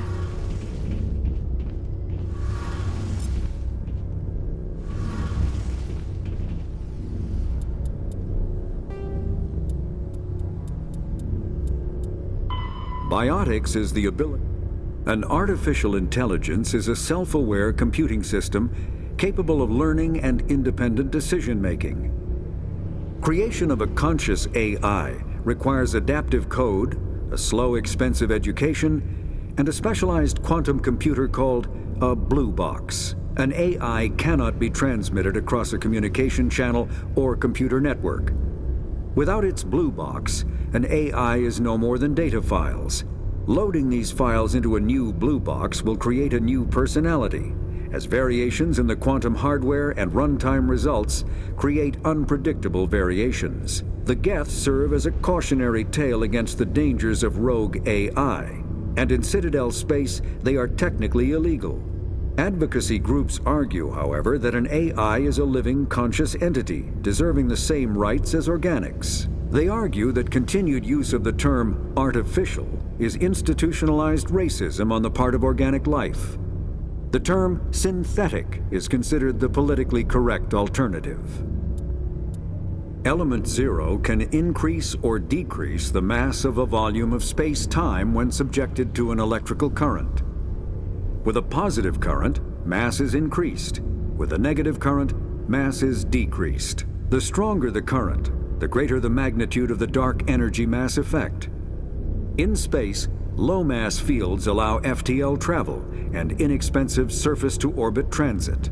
High-mass fields create artificial gravity and push space debris away from vessels. In manufacturing, low-mass fields permit the creation of evenly blended alloys, while high-mass compaction creates dense, sturdy construction materials. The military makes extensive use of mobility-enhancing technologies, with Mass Effect utilizing fighting vehicles standard frontline issue in most military forces. Mass Effect fields are also essential in the creation of kinetic barriers or shields to protect against enemy fire. Omni-tools are handheld devices.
Commander, I'm picking up a signal from the planet's surface.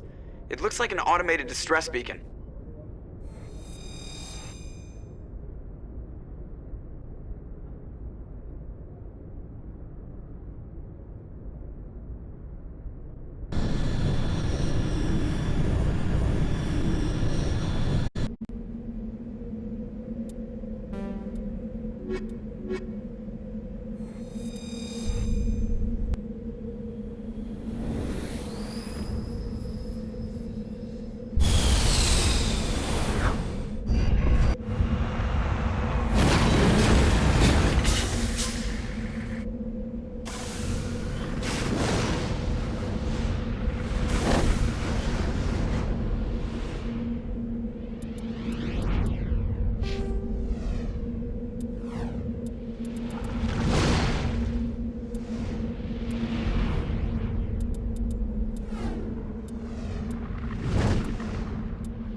Moving out.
Got it.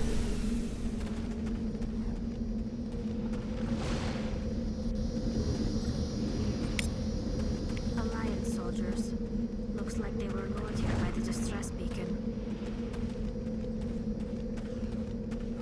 Looks like these men were under Admiral Kahoku's command. He'd want to know what happened here.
Commander, I'm picking up some strange readings. Really strange, like off the damn charts. It looks like it's coming from an underground complex a few clicks away from the drop zone.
Take out those hostiles!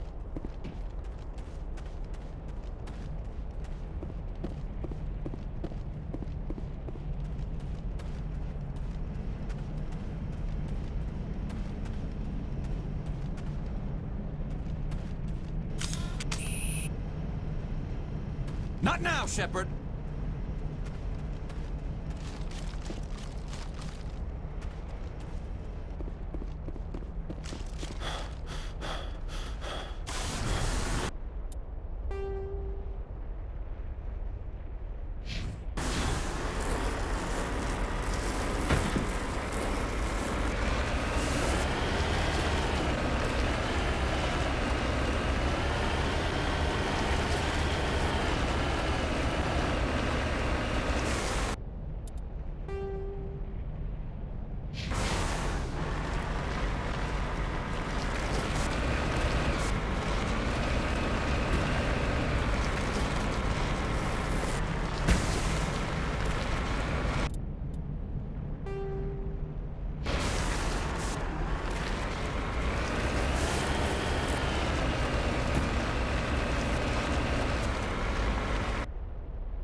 Now is not the time!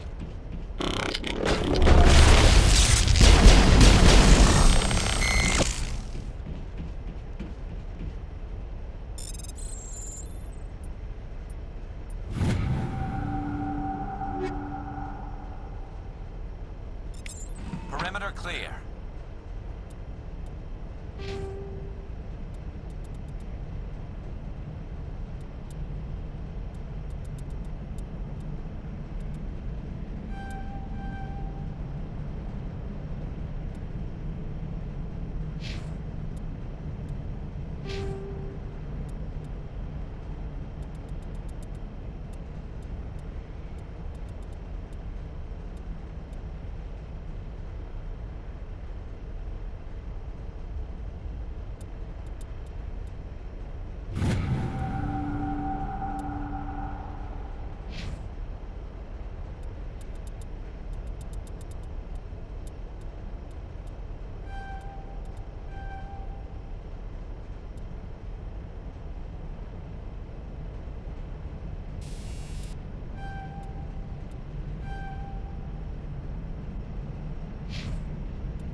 After the thresher moths are subterranean carnivores that spend their entire lives eating or searching for something to eat.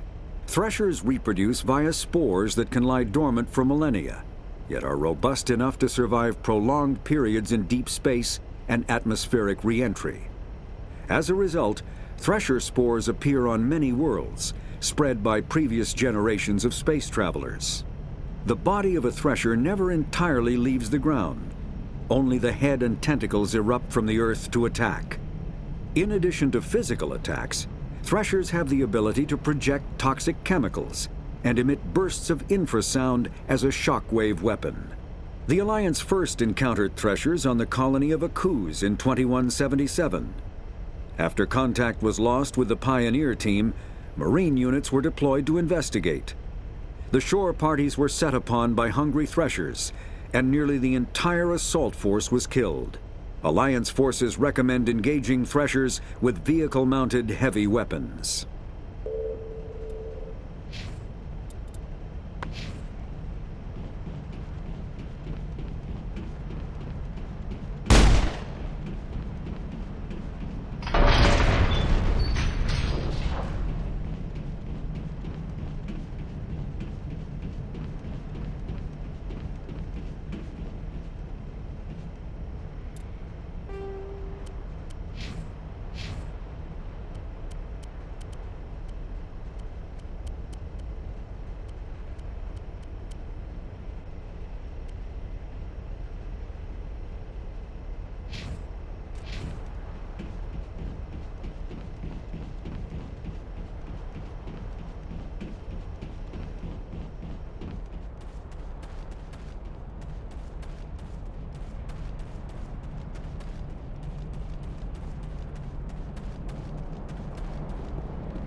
lost shield!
That's the last of them.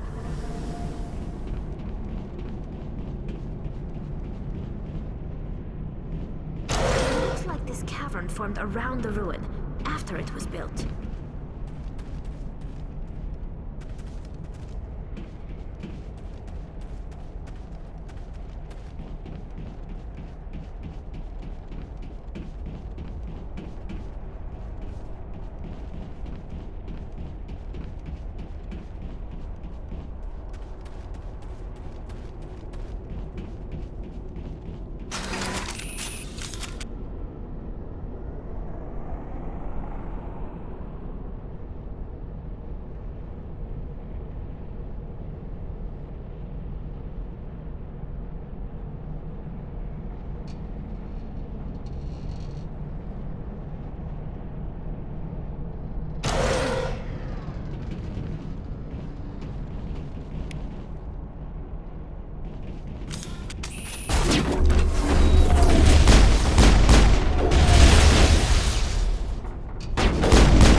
I wonder what Liara is looking for in here.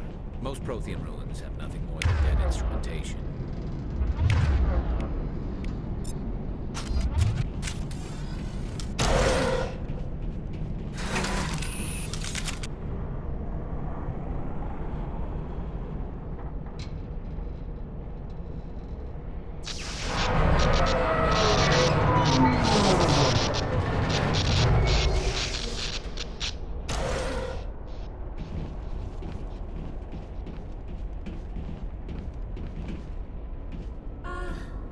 Hello?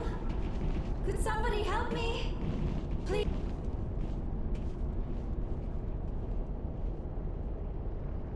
Can you hear me out there? I'm trapped. I need help.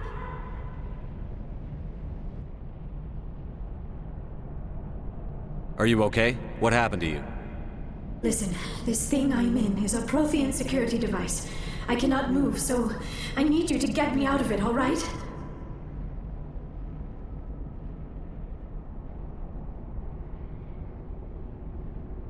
We just need to figure some way past this energy field. It's a Prothean barrier curtain. I knew it would keep me safe from the Geth. When I turned it on, I must have hit something I wasn't supposed to. I was trapped in here. You must get me out, please. We'll find some way to help you. There is a control in here that should deactivate this thing. You'll have to find some way past the barrier curtain. That's the tricky part. The defenses cannot be shut off from the outside. I don't know how you'll get in here. Be careful. There is a Krogan with the Geth. They have been trying different ways to get past the barrier.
Oh, how did you get in here?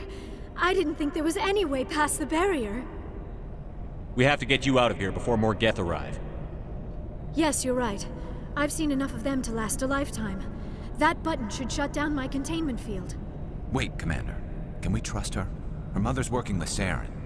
I am not my mother. I don't know why Benezia joined Saren. I don't want anything to do with that Turian bastard. If she was with Saren, the Geth wouldn't be trying to kill her.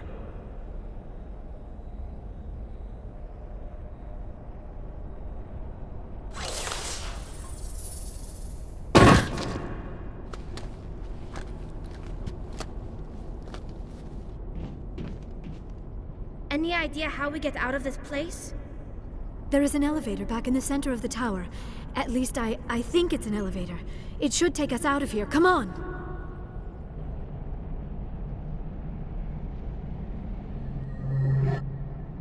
I still cannot believe all this.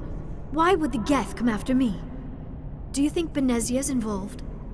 Saren's looking for the conduit. You're a Prothean expert. He probably wants you to help him find it. The conduit? But I don't know... What the hell was that? These ruins are not stable. That mining laser must have triggered a seismic event. We have to hurry. The whole place is caving in. Joker, get the Normandy airborne and lock in on my signal. On the double, mister. Aye, aye, Commander. Secure and away. ETA 8 minutes. He needs to move faster.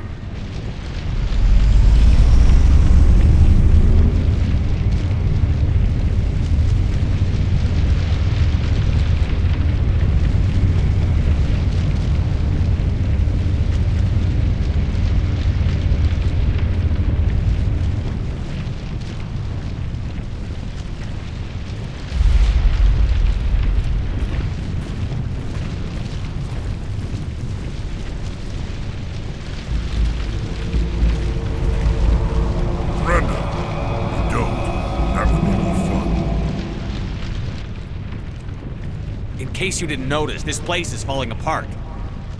Exhilarating, isn't it? Thanks for getting rid of those energy fields for us. Hand the doctor over. Whatever it is you want, you are not getting it from me. She'll stay with us, thanks. Not an option. Saren wants her, and he always gets what he wants. Kill him. Spare the Asari if you can. If not, doesn't matter.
I still cannot believe all this.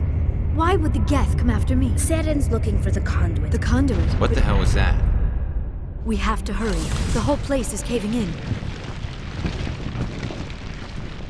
Joker, get the Normandy airborne and lock in on my signal. He needs to move faster.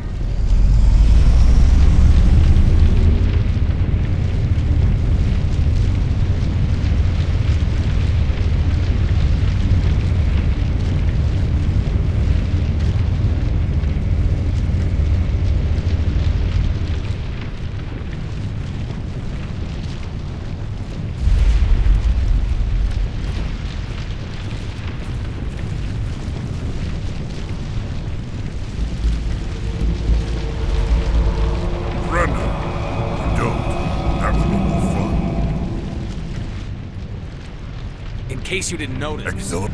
Whatever it is you want. Yeah, man. Kill me.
Too close, Commander. 10 more seconds we would have been swimming in molten sulfur.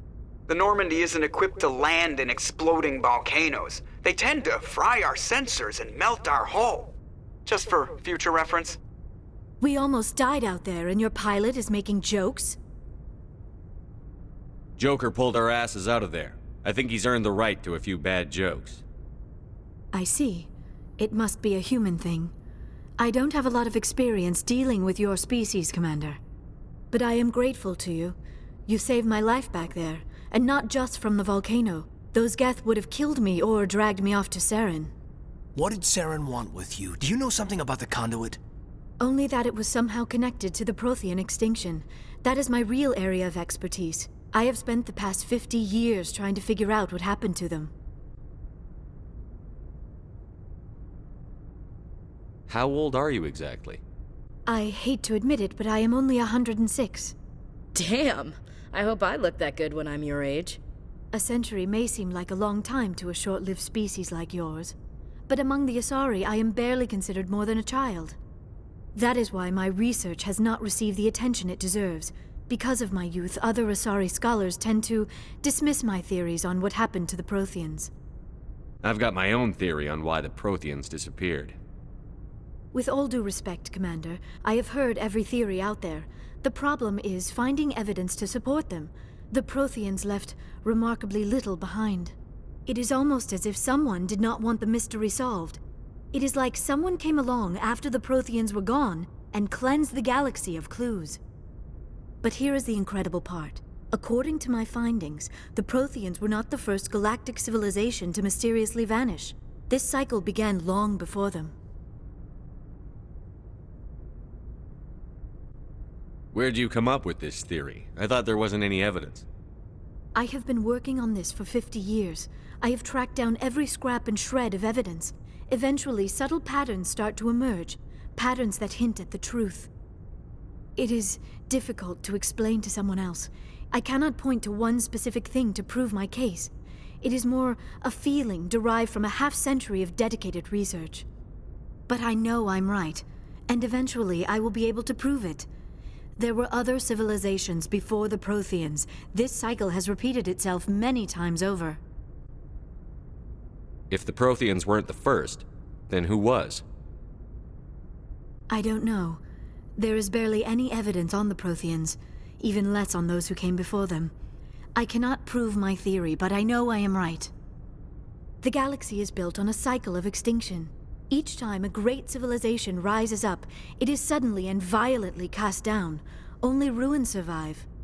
The Protheans rose up from a single world until their empire spanned the entire galaxy. Yet even they climbed to the top on the remains of those who came before. Their greatest achievements, the mass relays and the Citadel, are based on the technology of those who came before them. And then, like all the other forgotten civilizations throughout galactic history, the Protheans disappeared. I have dedicated my life to figuring out why. They were wiped out by a race of sentient machines. The Reapers. The Reapers? But I have never heard of. How do you know this? What evidence do you have? There was a damaged Prothean beacon on Eden Prime. It burned a vision into my brain. I'm still trying to sort out what it all means. Visions? Yes, that makes sense. The beacons were designed to transmit information directly into the mind of the user. Finding one that still works is extremely rare. No wonder the Geth attacked Eden Prime. The chance to acquire a working beacon, even a badly damaged one, is worth almost any risk. But the beacons were only programmed to interact with Prothean physiology. Whatever information you received would have been confused, unclear. I am amazed you were able to make sense of it at all. A lesser mind would have been utterly destroyed by the process. You must be remarkably strong-willed, Commander. Okay, this isn't helping us find Saren or the conduit. Of course, you are right. I am sorry, my scientific curiosity got the better of me. Unfortunately, I do not have any information that could help you find the conduit, or Saren. I don't know why Saren wanted you out of the picture, but I think we'll be a lot better off if we bring you along. Thank you, Commander. Saren might come after me again. I cannot think of anywhere safer than here on your ship. And my knowledge of the Protheans might be useful later on. And her biotics will come in handy when the fighting starts. Good to have you on the team, Liara. Thank you, Commander. I am very grateful. Oh, I am afraid I am feeling a bit lightheaded. When was the last time you ate? Or slept? Dr. Chakwa should take a look at you. It is probably just mental exhaustion, coupled with the shock of discovering the Protheans' true fate. I need some time to process all this. Still, it could not hurt to be examined by a medical professional. It will give me the chance to think things over. Are we finished here, Commander? We can talk again after you've seen the doctor. The rest of you, dismissed. Mission reports are filed, Commander. You want me to patch you through to the Council? Patch him through, Joker. Setting up the link now, Commander. We've received your report, Commander. I understand Dr. Tassoni is on the Normandy. I assume you're taking the necessary security precautions. Liara's on our side. The Geth were trying to kill her. Benezia would never allow Saren to kill her daughter. Maybe she doesn't know. Or maybe we don't know her. We never expected she could become a traitor. At least the mission was a success. Apart from the utter destruction of a major Prothean ruin. Was that really necessary, Shepard? The Geth were crawling all over those ruins. We were lucky to make it out alive. Of course, Commander. The mission must always take priority. Good luck, Commander. Remember, we are all counting on you.